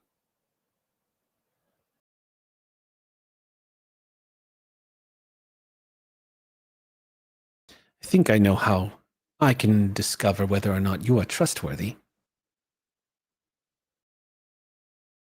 How's that? She turns and chirps on the comm, presses this heavy button, and you hear a heavy voice say, yes, Colonel. She leans back and gives you a long look before replying, and she says, set a course for Faradin system, warp 7. Yes, Colonel. Without making a roll, you know that the Faradin system is a Federation system. If you would like to learn more about that, you can make a quick check. Sure. What, that a reason command? Just knowing about... It's kind of like what is your question? So you get to choose which attribute and skill if you want to know what's the tactical significance of the Ferritin system, what are you going to, what's in the Ferritin system? Really, what do you want to learn from it? From what you think might be. It's a Federation system. Okay, all I know is that it is a Federation system. Right now, yes. If you want to learn anything else, you can choose whatever skill stat you want to learn and just say, okay, what's the tactical significance? So you might roll security. What is the strategic significance? Is there like trade going on? You might roll command for that. Like you get to tell me. I'll roll on insight security. Why might she think? Okay, that's an excellent choice. Go ahead and make that roll. I'm going to set that as a difficulty 1. Hey, if you make the bar low enough, eventually I trip over it. So one success? I did actually get one success, okay. Eric. Yes. There is the Ferritin system, there is a sensor station, a sensor outpost, almost like a long-range telescope located in the Ferritin system. The rest of the system is completely empty. Doesn't have anything. Mostly just rocks floating in that system, and a red star. Nothing else. There's a Federation sensor outpost over there. What kind of sensors? Typically, it would be in this case, it would be something similar to like the SOSUS warning nets in the Atlantic. So it's something like think of it like a border, like a border security where they just keep, not necessarily gatekeep, they just kind of keep an eye out to see what's going on beyond the borders of the Federation. It's a little closer to Romulan space. Okay, so a tactical, not a scientific kind of. Okay, it's that kind of thing, not the very large array. Got it. Right. Yeah. Look at an array. Also, a sensor station typically very small, like crews of up to about 20 people tops. So not the very large array, the very small sensor station. Got it. Yep, deep space sensor station. Oh, we're about to bother those nice nerds with their nice sensors. If you want to get out of this alive, you are.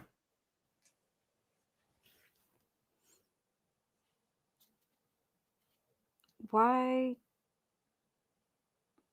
is my trustworthiness important to you, Colonel? Finally. She reaches into her cloak and she pulls out what looks like a small, it almost looks like a sliver of graphite. The way it gleams in the light. The surface of it has a unique texture to it that catches the red glow from the overhead lights of this Klingon ship. But the unmistakable chevron of the Federation is on the back of this, what you presume to be some kind of data pad. She holds it up. This can only be accessed by a Federation officer, but it has the answers I'm looking for. I've retrieved this under very unusual circumstances, and how I retrieved it will be revealed to you once I discover whether or not you are what you say you are. Best pilot in Starfleet? That I can prove to you. You fought in the Dominion War. I think you know what I'm talking about. She slides it back into her cloak. We have done blood tests. We have done all manner of medical scans, and we have been deceived once before. I need to know you are exactly what I think you are.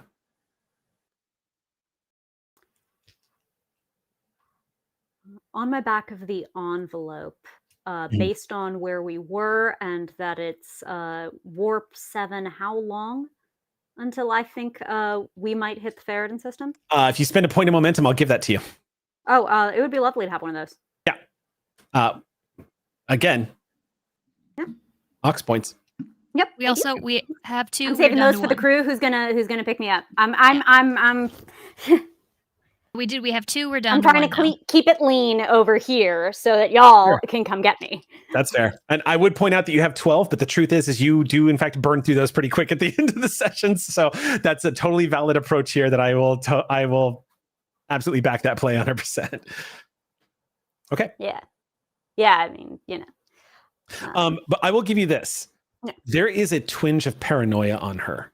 You're not entirely sure how much of this is rational. Just from the look in her eye, Cadence, you've been around people who think that the other person might be a changeling, and you've read personnel files. You've seen that before. And also to give you above board tech reference, the age-old test that every Klingon or anybody, especially towards the Dominion War, would take. Blood test kind of reveals everything. And that Klingons have that simple ritual of just walking up and slicing your hand to find out if you bleed. yeah, the troll remembers. Yeah, it's not. That's why it's coming off to you like paranoia. Because if you were a changeling, there'd be an easy way to find out right now. Well, so the reason I ask is about the other way, which is if they didn't revert to their liquid state on a long enough time interval. Yeah, they'd be in trouble. Yeah. You would see it. So at warp 7 from here to Faradin, like, are we in that kind of time window where just sitting here being cute and solid for long enough would bear it out? No, not really. Warp 7 is going to get you there pretty fast. But the good news too is that Warp 7 expending that kind of energy, the Pride has a chance of catching wind of which direction y'all are headed. True.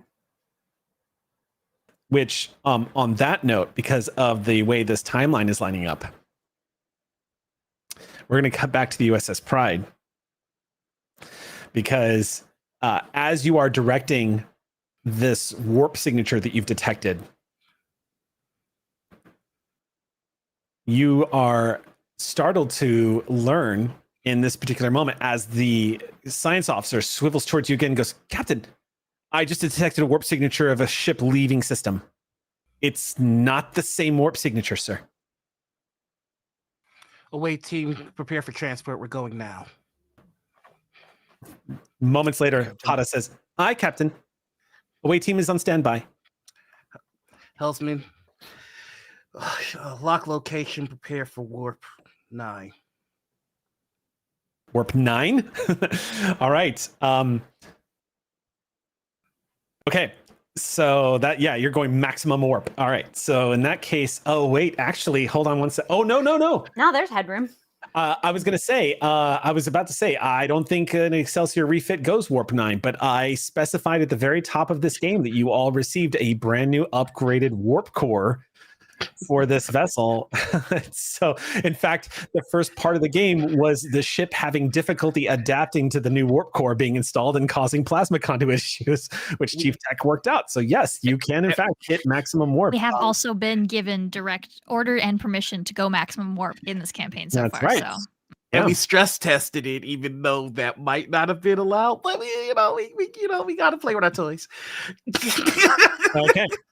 In which case, I'm going to say once everyone is beamed back on board and everyone is accounted for, I'm going to have the helmswoman make a roll here because this is a good opportunity to spend some of those aux points because you are still trying to basically shot in the dark. You've got an immediate warp signature, so you've got a basic idea.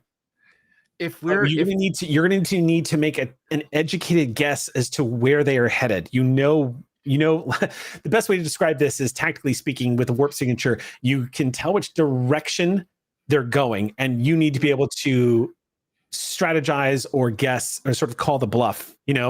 Right. If we're taking a shot in the dark, then we're putting this in the hands of the best pilot for the Excelsior class.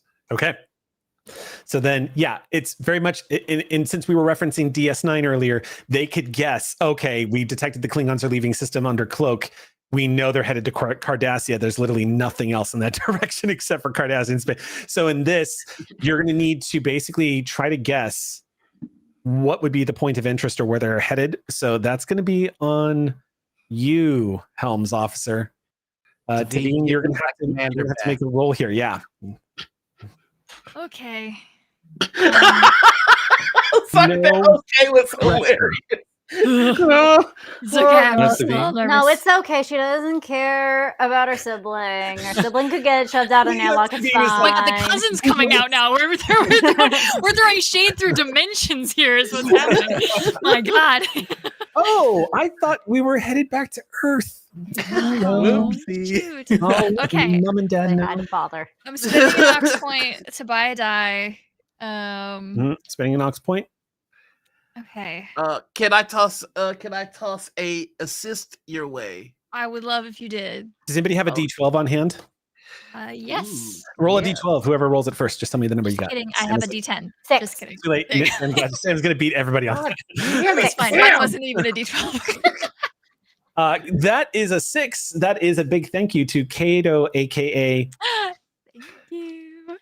Kato, for that ox point. Kato, if anything goes wrong, we're blaming you. No, I'm kidding. Who's probably at sea right now, patching somebody up in the mess in the sick bay. For those of you who don't know, Kato is actually a ship's doctor.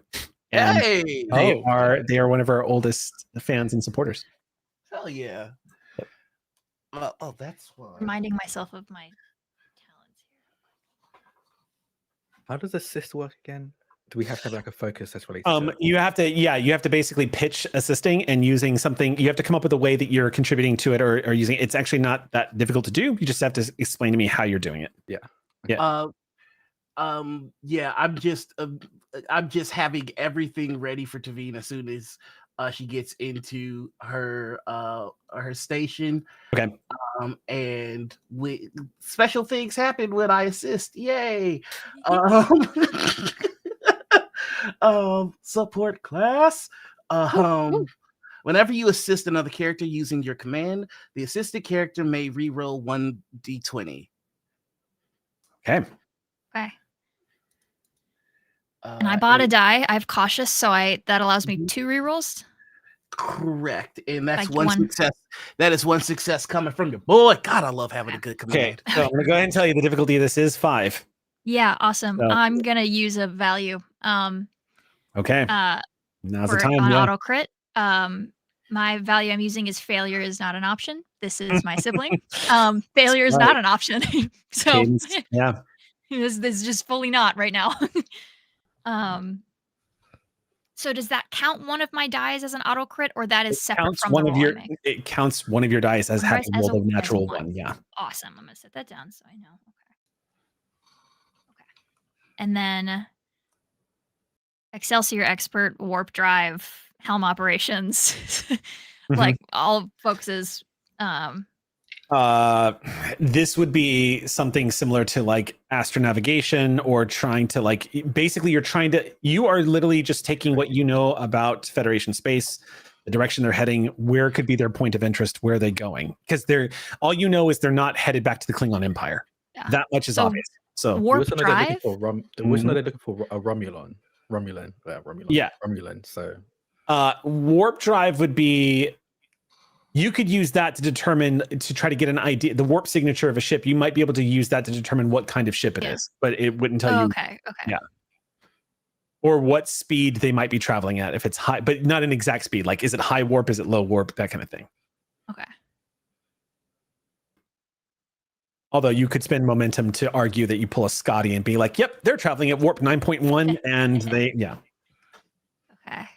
So I have subspace theory, evasive maneuvers, warp drive, helm operations, Starfleet protocol, and Excelsior expert. That's what I'm working with. Yeah, none of those specialties really kick in here. Okay. Yeah. Got 2 rerolls though. Yeah, 2 rerolls.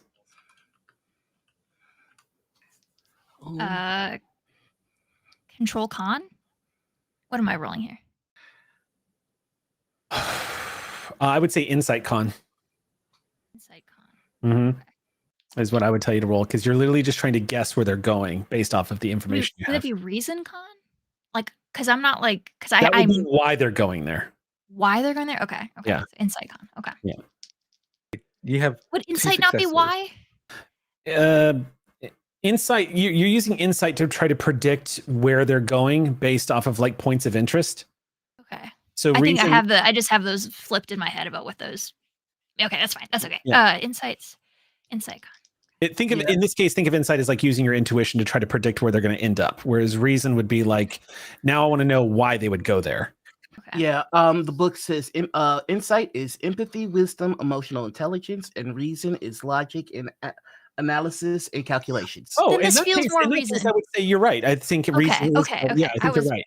If that's Confusing myself. Mhm. Okay. Reason con. Yep. And then the pride rolls. Yep. Whoever wants to roll with for me as pride. well. Yeah. And for the pride, you are going to be rolling. This is going to be. Oh yeah, that's true.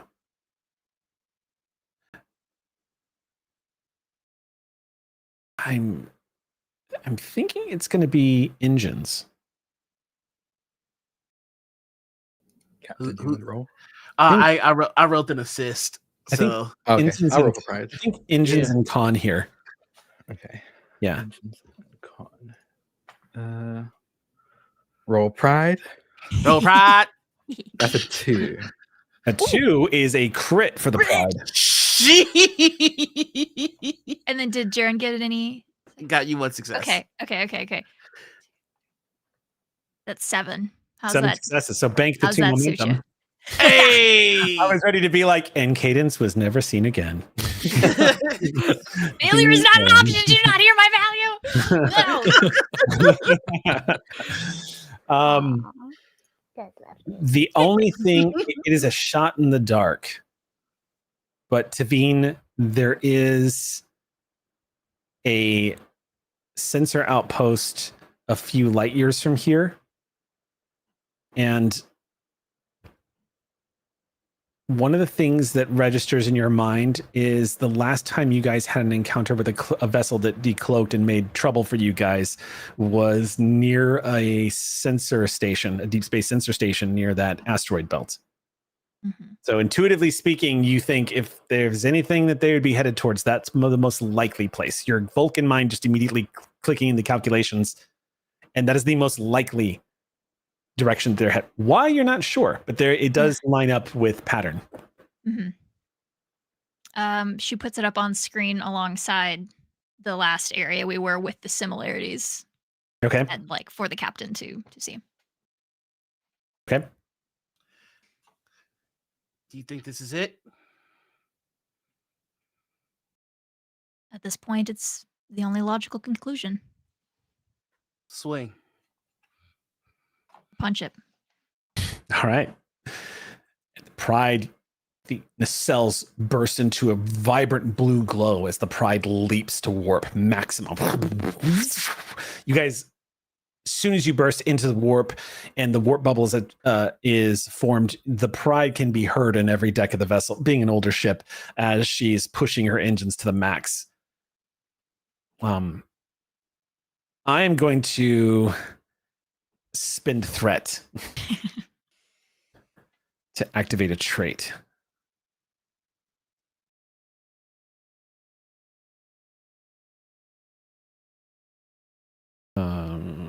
Propulsion.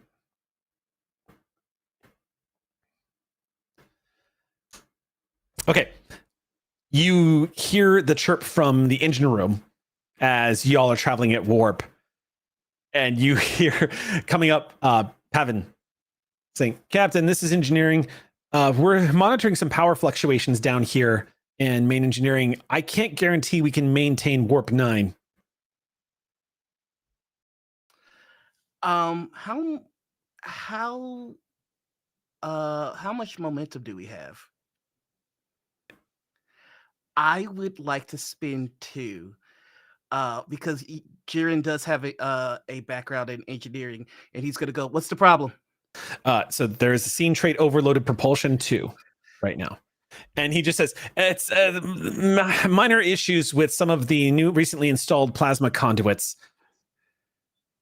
I think basically she needed a little bit of a test run before we ran the engines as hot as we're running them right now, sir. Real quick question. Yeah. To stack 2 of those traits, That's a threat spin of 3 or more, right? To create a trait, yeah, that sounds right. Okay, then that means that I just got 2 determination. Yep. Yeah. I am going to. I'm gonna double check that, but that sounds correct. Um, Momentum, complications, narrative changes and effects. Complication, yeah. See, come naturally. No, that's a threat. Oh, okay. Hold on, 1 sec. Here we go. Establishing a trait for the scene. because if I recall correctly, each stack of a Yes, that's correct. Yes, it's 2 to start to 2 to lay down a trait, and then an additional threat to add to it to increase its. Yeah, that's correct. So yeah, that would be 3 threat that I just burned. Cool. I am going to. I'm sorry. Shout out to you, Michael Wade. You pulled this on me. I am going to speed the 2 momentum. Okay. So we're having an overload. We'll be able to get more time if you techno babble chart in the techno babble chart. So you better techno babble chart then. Techno babble right now. Okay, excuse me. Give me a second. I gotta find it. Yeah. Yep. No, I'm not gonna let you get away with that. You gotta techno babble. Come on, those photons aren't going to ionize themselves because photons are massless chargeless particles. For the Listen, y'all wanted it, so now prepare yourself. I'm ready. I want it. All you need to do is agitate the auxiliary spatial field, and then monitor the phase interface distortion, and then that'll give you some balance for the astrophysical nanocontrollers, and that should give us just enough time to make it to our location. Nicely done. Nice. Nice with the battle table. Okay, I guess. I guess I'll give it to them. Whatever. I will see you in the grave, Track. See you after school. All right. The bleachers. Okay. Y'all are well underway then. Engineering is taking care of the issue down in main engineering, trying to basically solve the issue of the overloaded power conduits that are flowing through main engineering right now. This is essentially the cruise that was required to work out all the bugs. Y'all are doing it the hard way, driving her to the absolute brink of what she can run. Cut to emerging from warp. You were brought up to the bridge, Cadence. Now, as you were brought up to the bridge, the first thing you notice is how large the bridge is. It's not a small bird of prey bridge. You notice multiple consoles left and right, long wall consoles with looks like there's probably about 12 people on this bridge. There are a few main officers at their stations. And you see what looks like enough without having to make a roll. You see the tactical readout of the ship up on the display screens, the damage control. It is a Vorcha-class Klingon battlecruiser that you're on board. One of the toughest ships. You have intimate knowledge of what they can do in combat because you've seen it firsthand.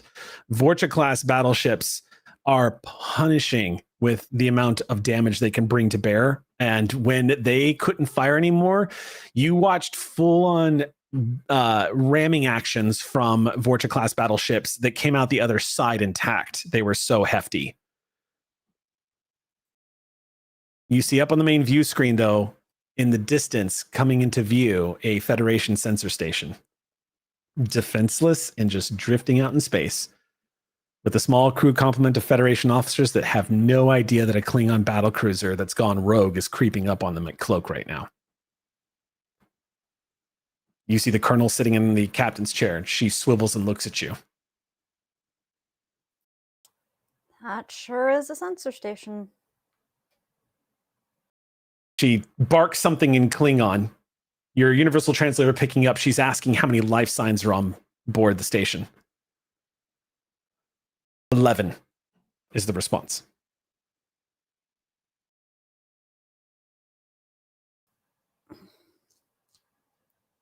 She looks back at you and says, "You are a lieutenant commander?" That's what the pips tell me. You are going to help us gain access to the database on board that station.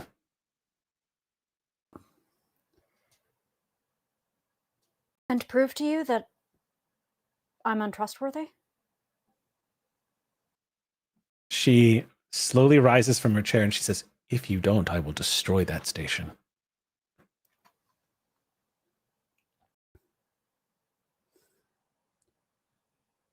I would advise you not to do that, ma'am. Would you? That is an act of war.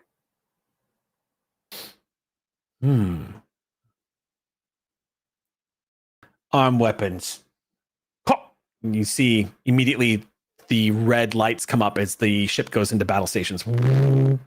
You see she swivels and looks at you again and says, "Last chance."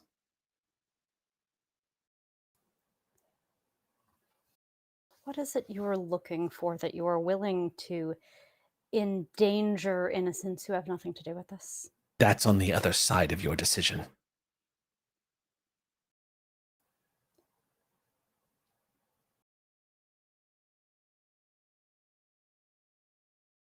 You are asking me to prove I am untrustworthy. Anyone who betrays their own uniform, their own oath, their own honor isn't worthy of trust.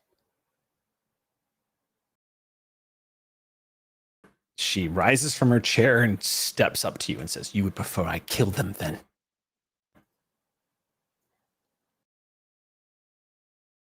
I am doing the right thing. I would prefer you do the same.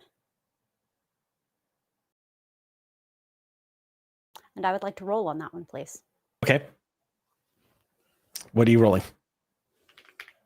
I mean, if anyone has any kind of sophistry to tell that not being a presence command flavor of check, Yeah, that's a really good luck. one. But when you have found that it is in fact a presence command check, you know. Yeah. Go ahead and make that check then. Yeah.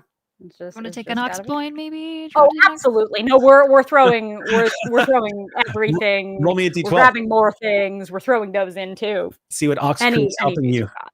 Let's see what Ox Crew member is helping you here. Absolutely any juice.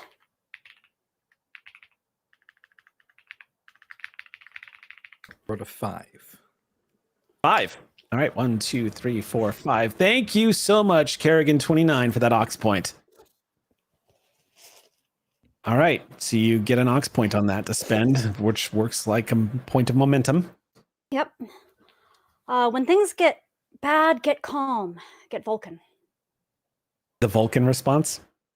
I mean, I'm arguing the logic of honor out here. Yeah, I mean, Klingons typically do not react well to Vulcans, but Vulcans were smart enough to know exactly how to react towards Klingons. Federation should have listened, but they didn't. Yeah. What'd you roll? Tell me. I haven't rolled yet because I had to get the determination unlocked first. Okay. The difficulty of this. I'm actually gonna set this as a contested roll. Okay, cool. That's great. I don't So- like that. Like I said, she doesn't have much of a poker face. Oh, also, I get it back. Really nice command score, but not that much of a poker face. Let's see. Go ahead. Yeah, go ahead and make your check. I'm going to go ahead and make mine here. That kicks a momentum back to the group pool, by the way. I'm going to spend which puts us at what, actually? Well, if we had one, we started a new scene that brought us down to 0, but then you have the close-knit team, so we had 1, and now we have 2. Because you just kicked one back in, right? Yep, exactly. 1 + 1 + 1 But I'm + 2 spending + 1 for the 1 + 2. I'm spending 1 for the extra die, which means there's only 1, which means I can't get a second die, which was what I wanted. Did you not spend Ox point? Yeah, Ox point. So we do Ox have point 2 plus 1 more die would get me the second. Would drop us down to 0 momentum, and you can have another die. Yeah. Okay. Exactly. Roll. Okay. Well. 1 + 1 + 1 + 2 + 1. Oh God. Roll. May the 7 pillars of Ulu be with you. Okay. These are all actually, they're not crit numbers, but they're low numbers. Okay. So we have the die that's already rolled a 1, and then we have a 10, a 7, an 8, and a 5. All of which, and this is true, are lower than 12. So that is a total of 6 successes. You beat me by 2. I rolled a 1, a 2, and a 4. I scored a monster roll on that, and you beat me by 2 still. Because I bought every die because I threw all of those boat checks. What ship is this? I don't know.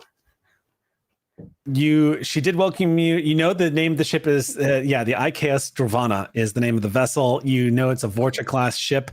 This ship comes equipped with disruptor cannons, disruptor banks, photon torpedoes. It is a weapons platform built onto a hunk of metal. It can absolutely destroy the station in one pass. She stares at you, and her lip curls with disgust. You stare right back at her, serene, direct, completely assured that what you are doing is connected logic of exactly what the Klingons expect from people who would or would not be worthy of trust. And there is a tense moment of silence, and you can feel the eyes of the crew watching this exchange. They too wonder what will happen next as the colonel stares at you. Stand down. The weapons go. She says, I would have killed them if you had given me those codes and allowed me access. And then I would have killed you.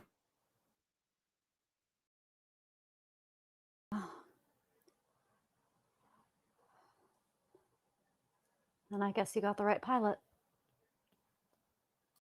It would seem so. So now I'm going to ask for your help.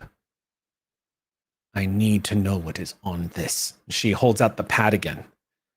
It requires Federation access. Why not go through the proper channels? We're allies. You'll understand once I give you the story of how I got this. And you hear a barking sound as one of the Klingons shouts at her. She looks back, her dreads just flopping over the side of her shoulders, her armor. She looks back at you and says, on view screen. And you see coming up on view screen, leaping out of warp, the USS Pride showing up. There was one question you asked me. I didn't get the opportunity to answer. You asked me what kind of person my captain was. Leaves no one behind.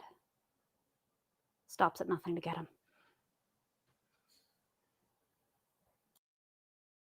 She smiles at that and says, attacking a defenseless station would not have been worthy for a Klingon. Attacking a Federation battle cruiser.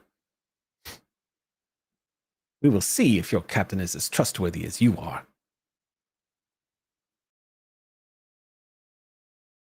As soon as they pop out of warp, Jared goes, hail them. There's nobody. All you see is a sensor platform. Broadcast. We're like wide broadcast. Okay.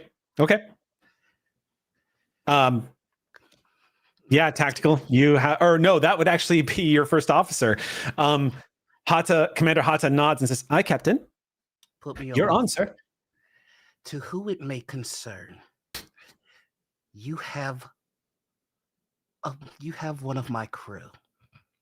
So that informs me that you are not capable of making good decisions. And there is space is not big enough for you to hide from me. You do not take family from a Bajoran. Give me my commander back now."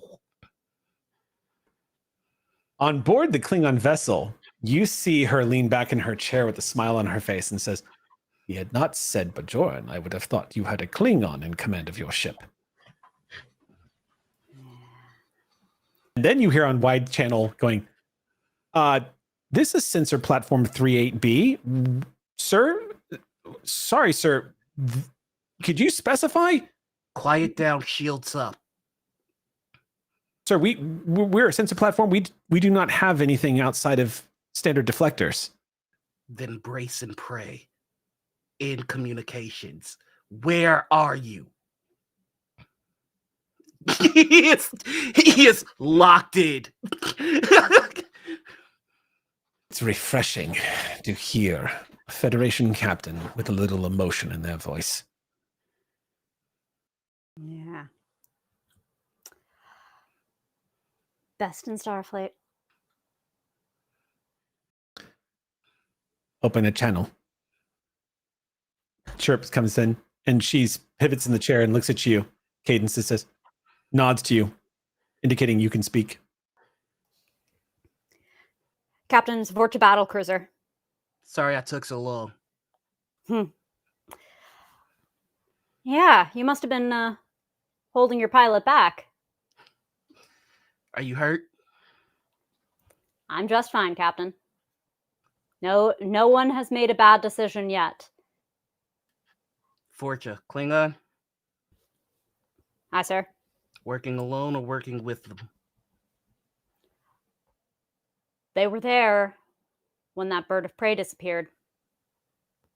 And they're letting you talk this long, so they have eyes on you. So why don't we talk captain to captain? Because I'm not... Maybe I haven't brushed up on my history, but I don't know the Klingons to be cowards. Show yourself.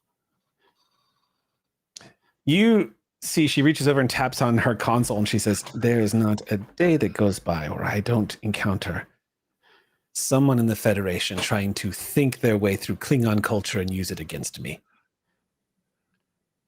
No. She looks at you, Cadence, and just says, your captain, he's emotional, angry. Do you think he would open fire on me if I threatened you? I am a human, not a betazoid. I can't read my captain. One of the things that made him such a good tactician is he isn't predictable. Taps the comms again, puts herself through, and says, Captain of the Starfleet vessel, this is the Klingon commander.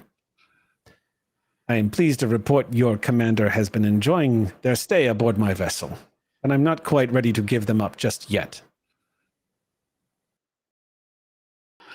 You are welcome to stay here, and once my business is done, you can have them. I'm going to put it to you like this, Commander. You decided that the arithmetic you wanted to work on the USS Pride was subtraction. Let me inform you, my inclination is division. Give me my commander back. You have my terms. I will give them back to you when I am done. Raleigh, find them. What's Raleigh, find them. Of Raleigh nuts. Now we're doing the sweeping scan. Okay. Okay. And, so you're gonna scan for a cloaked vessel. Yes, and I've got 2 determination. I'm spending 1 to give her an automatic critical success on one of them. Them. Sorry. God damn it. I'm gonna see here. Okay, so we're gonna pop open the maneuver sheet and look at exact. Oop, there it is. I didn't mean to say whoop. There it is, but I did say it, so now it is in my head. There it is. Okay, so all right. Minor actions. No. There we go.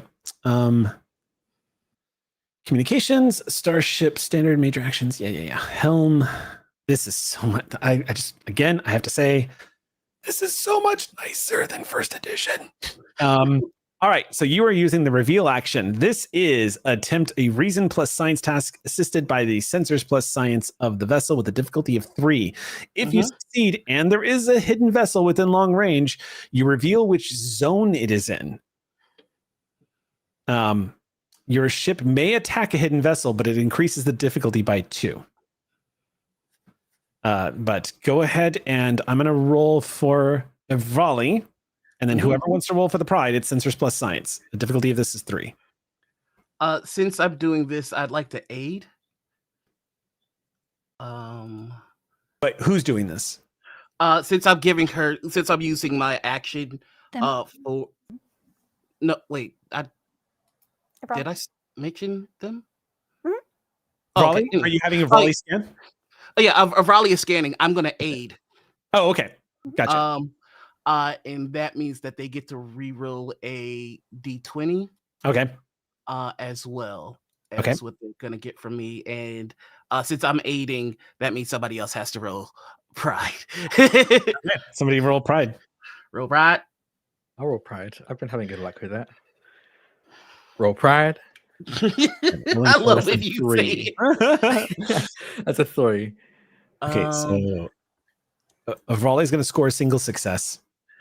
They can re-roll one of those though, so I'll have them re-roll. And because I spent the determination, that means that one of their rolls is automatically a 1. Oh, okay. So they've got 2 successes right off the bat. Oh, so 3 successes already right there then. And then 1 from me, and then whatever we get from the pride. And then their 3 second roll is not going to give us success. So, oh, you rolled a 3 on the pride? Yeah. Okay. I do believe that may be a crit. No. Science. No. Science. You on the pride. If this Gotcha. was Sally Ride, you'd miss, but you'd have been like, I can tell you what the color of your hull is. Are you kidding me? But no, the pride is just a big chunky girl that's got a lot of hull plating and a lot of weapons on her. Yeah. So immediately the pride detects the presence of a distortion field about 200 kilometers from the station. It cannot triangulate exactly where, but the range you get, like I said, it'll tell you what zone it's in, currently long range next to the sensor station. So they're actually pretty close. They're in easily within weapons range of the sensor station, but they are still under cloak. We can take an attack. It will be a difficulty what now? If you want to attack this ship, then that is going to be a difficulty. Oh, I just had it. I believe it's difficulty You also 2. have to promise not to explode me. Thank you. Pinky promise. Yeah, last I'll try time my we best. obliterated a ship, so I Yeah. don't really know how I feel about firing at a ship that my sibling is in, if I'm being quite honest. My track, me, I'll go- my, let me- let me- track record. Let me go ahead and give you guys this real quick. Just to help. This is something your characters would know. A Vorcha class vessel, even as a battle cruiser, a Vorcha class is above your weight class. Like, you guys are punching above your weight class right now. This is a Klingon battle cruiser that is a modern Klingon vessel like this is going to be a beefy fight if you pick this fight. So your character would know that. So you can do whatever you want, but I'm just letting you know, tactically speaking, everyone on the bridge knows that picking a fight with a Vorcha class vessel is kicking a dog. That is a kicking a very big, very angry, very mean dog. I don't like that. Well, yeah. Then first off, we're calling for backup immediately. We're sending out a message to every Federation ship in the vicinity. Okay, to Hot get can here do that easy using a pronto. communications action. I am going to spend threat, however, and Hata is going to have to roll against because the Klingon ship is going to attempt to jam that transmission. Then Let's see. Flurb it. Why not? wait. How many? No, I can only do it once. What's up? Balls. I'm debating whether I just want to press the win button on this. We'll see how she does. If we gotta send another pulse out, then we'll do it. No, I mean, it's fine. I'm fine. Okay, so with that in mind, let's go ahead and make a quick roll here. So she is going to do, let's see, this is going to be a comms action. So, and it's going to be, well, I don't know. The Pride actually might be able to get away with this because Klingon vessels, the way you guys are towards sensor science, you share a lot in common with a Klingon vessel. Not exactly known for their electronic warfare or their science roles, basically. So it may not be as much of a push as you think it is. Let's see. Okay. Interactions. Okay. I'm trying to Caitlin, how much momentum do we have? I'm trying. Have we? Is this a new scene from Cadence? I spent it all the way down and did same scene. So yeah, and then you were 2 over, so we got I was 2 2 back. over. That's true. Yeah. So, and then the mid conversation, the Pride came in. So I assume this is the same scene. I think so. So 2. Okay. Okay, so technically this is just a comms roll. So then I am. No, I am not calm at all. Okay. How does that interfere all with like cloaking? They're cloaking? No. Okay. I don't know how that how it works. Yeah. No, honestly. You can't fire while cloaked? What is that? What's the Can't fire while cloaked unless That's she what was it is. Chang's bird of prey, and then God's help you. But in this case, Got it. Cool. yeah. All right. That's So what it basically gonna have to try to break through. So this is gonna be a comms check. I'm gonna have to roll for Hata. So let me just make a quick roll for her real quick. And if you want to assist with the Pride is going to need to roll. This is going to be a comms plus security check for the Pride. Or I'm sorry, comms plus con check for the Pride. And then Roll Pride.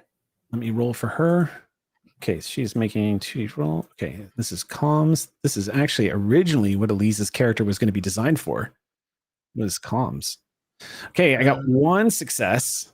Okay. So at least the Pride will be able to help here. And this is rolling against Pride. What do you roll? Okay. Here we go. Pride. Come on, baby. Come on, baby. That is a 3. In the security is 3, so that's 2 successes coming from the Pride. Roll Okay. Pride. So how many successes? That is 3 total. Okay, so the transmission is going to get out. It is garbled, but it does get out. Hata manages to basically send out a general, not a general distress, but a general ping out to all the Federate. But I mean, it helps when you're piggybacking on the sensor platform you guys are right next to. Now I'd like to use our momentum. Okay. For the trait nearby flagship. Okay. So so essentially the message goes out and there is a flagship, a Federation flagship. Hold up. Nearby. That's why I'm saying nearby flagship vessel. Like I won't back up on the way. So wait, hold on. Just so I understand, you are calling in a nearby flagship. Is that correct? Is that you're creating a trait? The trait is they pick it up. Like they're nearby and they pick it up. So help is on the way. Okay. The Federation currently has 4 flagships. I'm going to roll. Somebody roll me a D4 and tell me if you roll a 3. Okay, well, somebody beat Sam. Somebody beat Sam. Somebody beat Sam. I only have D20s. 3. You rolled a 3? I rolled a 3. I also rolled a 3 at the exact same time. So 2 of them are shut. Okay. A moment passes, and a few moments later, you hear coming through the garbled communications, the voice, a woman's voice coming through comms, and you hear, USS Pride, this is Captain Exio of the USS Ross. We've received your transmission and we're en route. We're dealing with the Voyager class. Get here fast. They're cloaked and they have one of mine. I need help. Okay. Acknowledge, Pride. I can't. Is this the second time? This is the second. The last time it was the shit was the ride. I specifically did not roll it this time because I didn't want to start suspicion. And you did call it out loud first. You said it out loud what number it was going Let me know if you roll a 3. And then we both did. The Federation has 4 flagships. The U.S. Please tell me this is the one. Flagship. Please tell me this is the one with 2 warp core. It is Sure indeed. the hell is. With 2 Yes, warp it cores. is. They should be here. One missing. Well, yeah, I mean, it can't exactly use the secondary warp core to travel faster, but the Pride or the Ross is about as fast as the Sovereign class, so it's well on its way. All right, I all I know about is the 2 thing. I still have to watch. Oh no, there was one other thing you knew. What? The Ross kicks ass. Oh yeah, absolutely. The Ross kicks ass, just not the Prides. Hey, if she gets here soon, y'all will do it together. I'm so sorry. No. It's the perfect superhero style. They fighty, they team up to fight a bigger enemy. at this point, Mhm. we have the general location of the Vorcha. I want all sensors on standby for if we pick up any warp signature, any subspace, anything. And the standing order for Taeon is I want you prepared. They might try a sucker punch us. We're gonna hit red alert as well. Okay. Shields go up as the Pride goes to red alert. Weapon systems are coming up online. Meanwhile, back on the bridge of this Klingon battle cruiser, the Dravana, her smile has faded. And she looks at you, Cadence, with a set jaw and just says, "Your captain is taking away all of my options. Tell him to stand down or people will die." This captain is incredibly generous and would be more than happy to help you with your problem. And I look to the place in her jacket where she put away the tablet. But if he's taking away options, you took away a crew member. And you're a leader. I don't have to tell you what that does. I see the problem. She rises from the chair and approaches you again, but it's not threatening. She says, "You are operating under the assumption of a set standard rules of negotiation. I told you that we were ghosts to the Klingon Empire. Do you remember that? I was not being figurative. We have been erased. We do not exist. We have been erased from this timeline. I have nothing. No house, no future. Everyone on this ship has no hesitation dying to try to get back what we have lost. Maybe there is a way to avoid Greythor on the other side of the burning husk that is that pitiful old ship just off my port, which I could crush if I so chose before any of your pathetic Federation vessels arrived. Or you could do my favor, help me access this, and I will give you back to the captain." Tell There are him, better cryptographers on my ship. I don't need cryptographers. Tell him. Very well. She pulls out her dick-tock. Says, "Tell him to stand down or I gut you on view screen in front of your crew."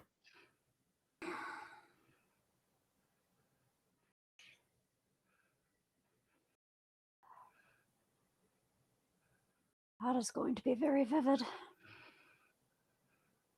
My sister's going to hate seeing that.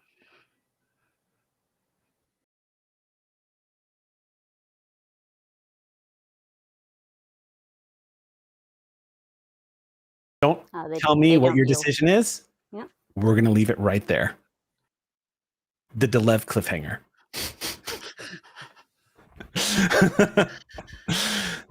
That will be our button for this episode.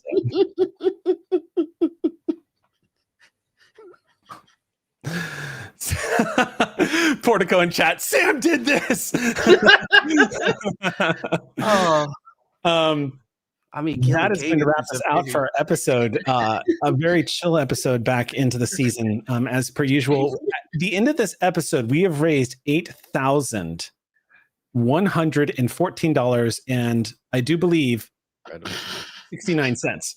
So thank you so much, everybody, for all of the help. Thank you for welcoming us back and for joining us on our return episode, The Last Excelsior. You guys, that is an enormous amount of money. We're not even done with the week yet. It's Monday. Thank you to everyone who's been contributing to Noir's fundraiser to help wildfire relief, and everybody who contributed tonight. Y'all are all a bunch of goddamn heroes. Thank you so much.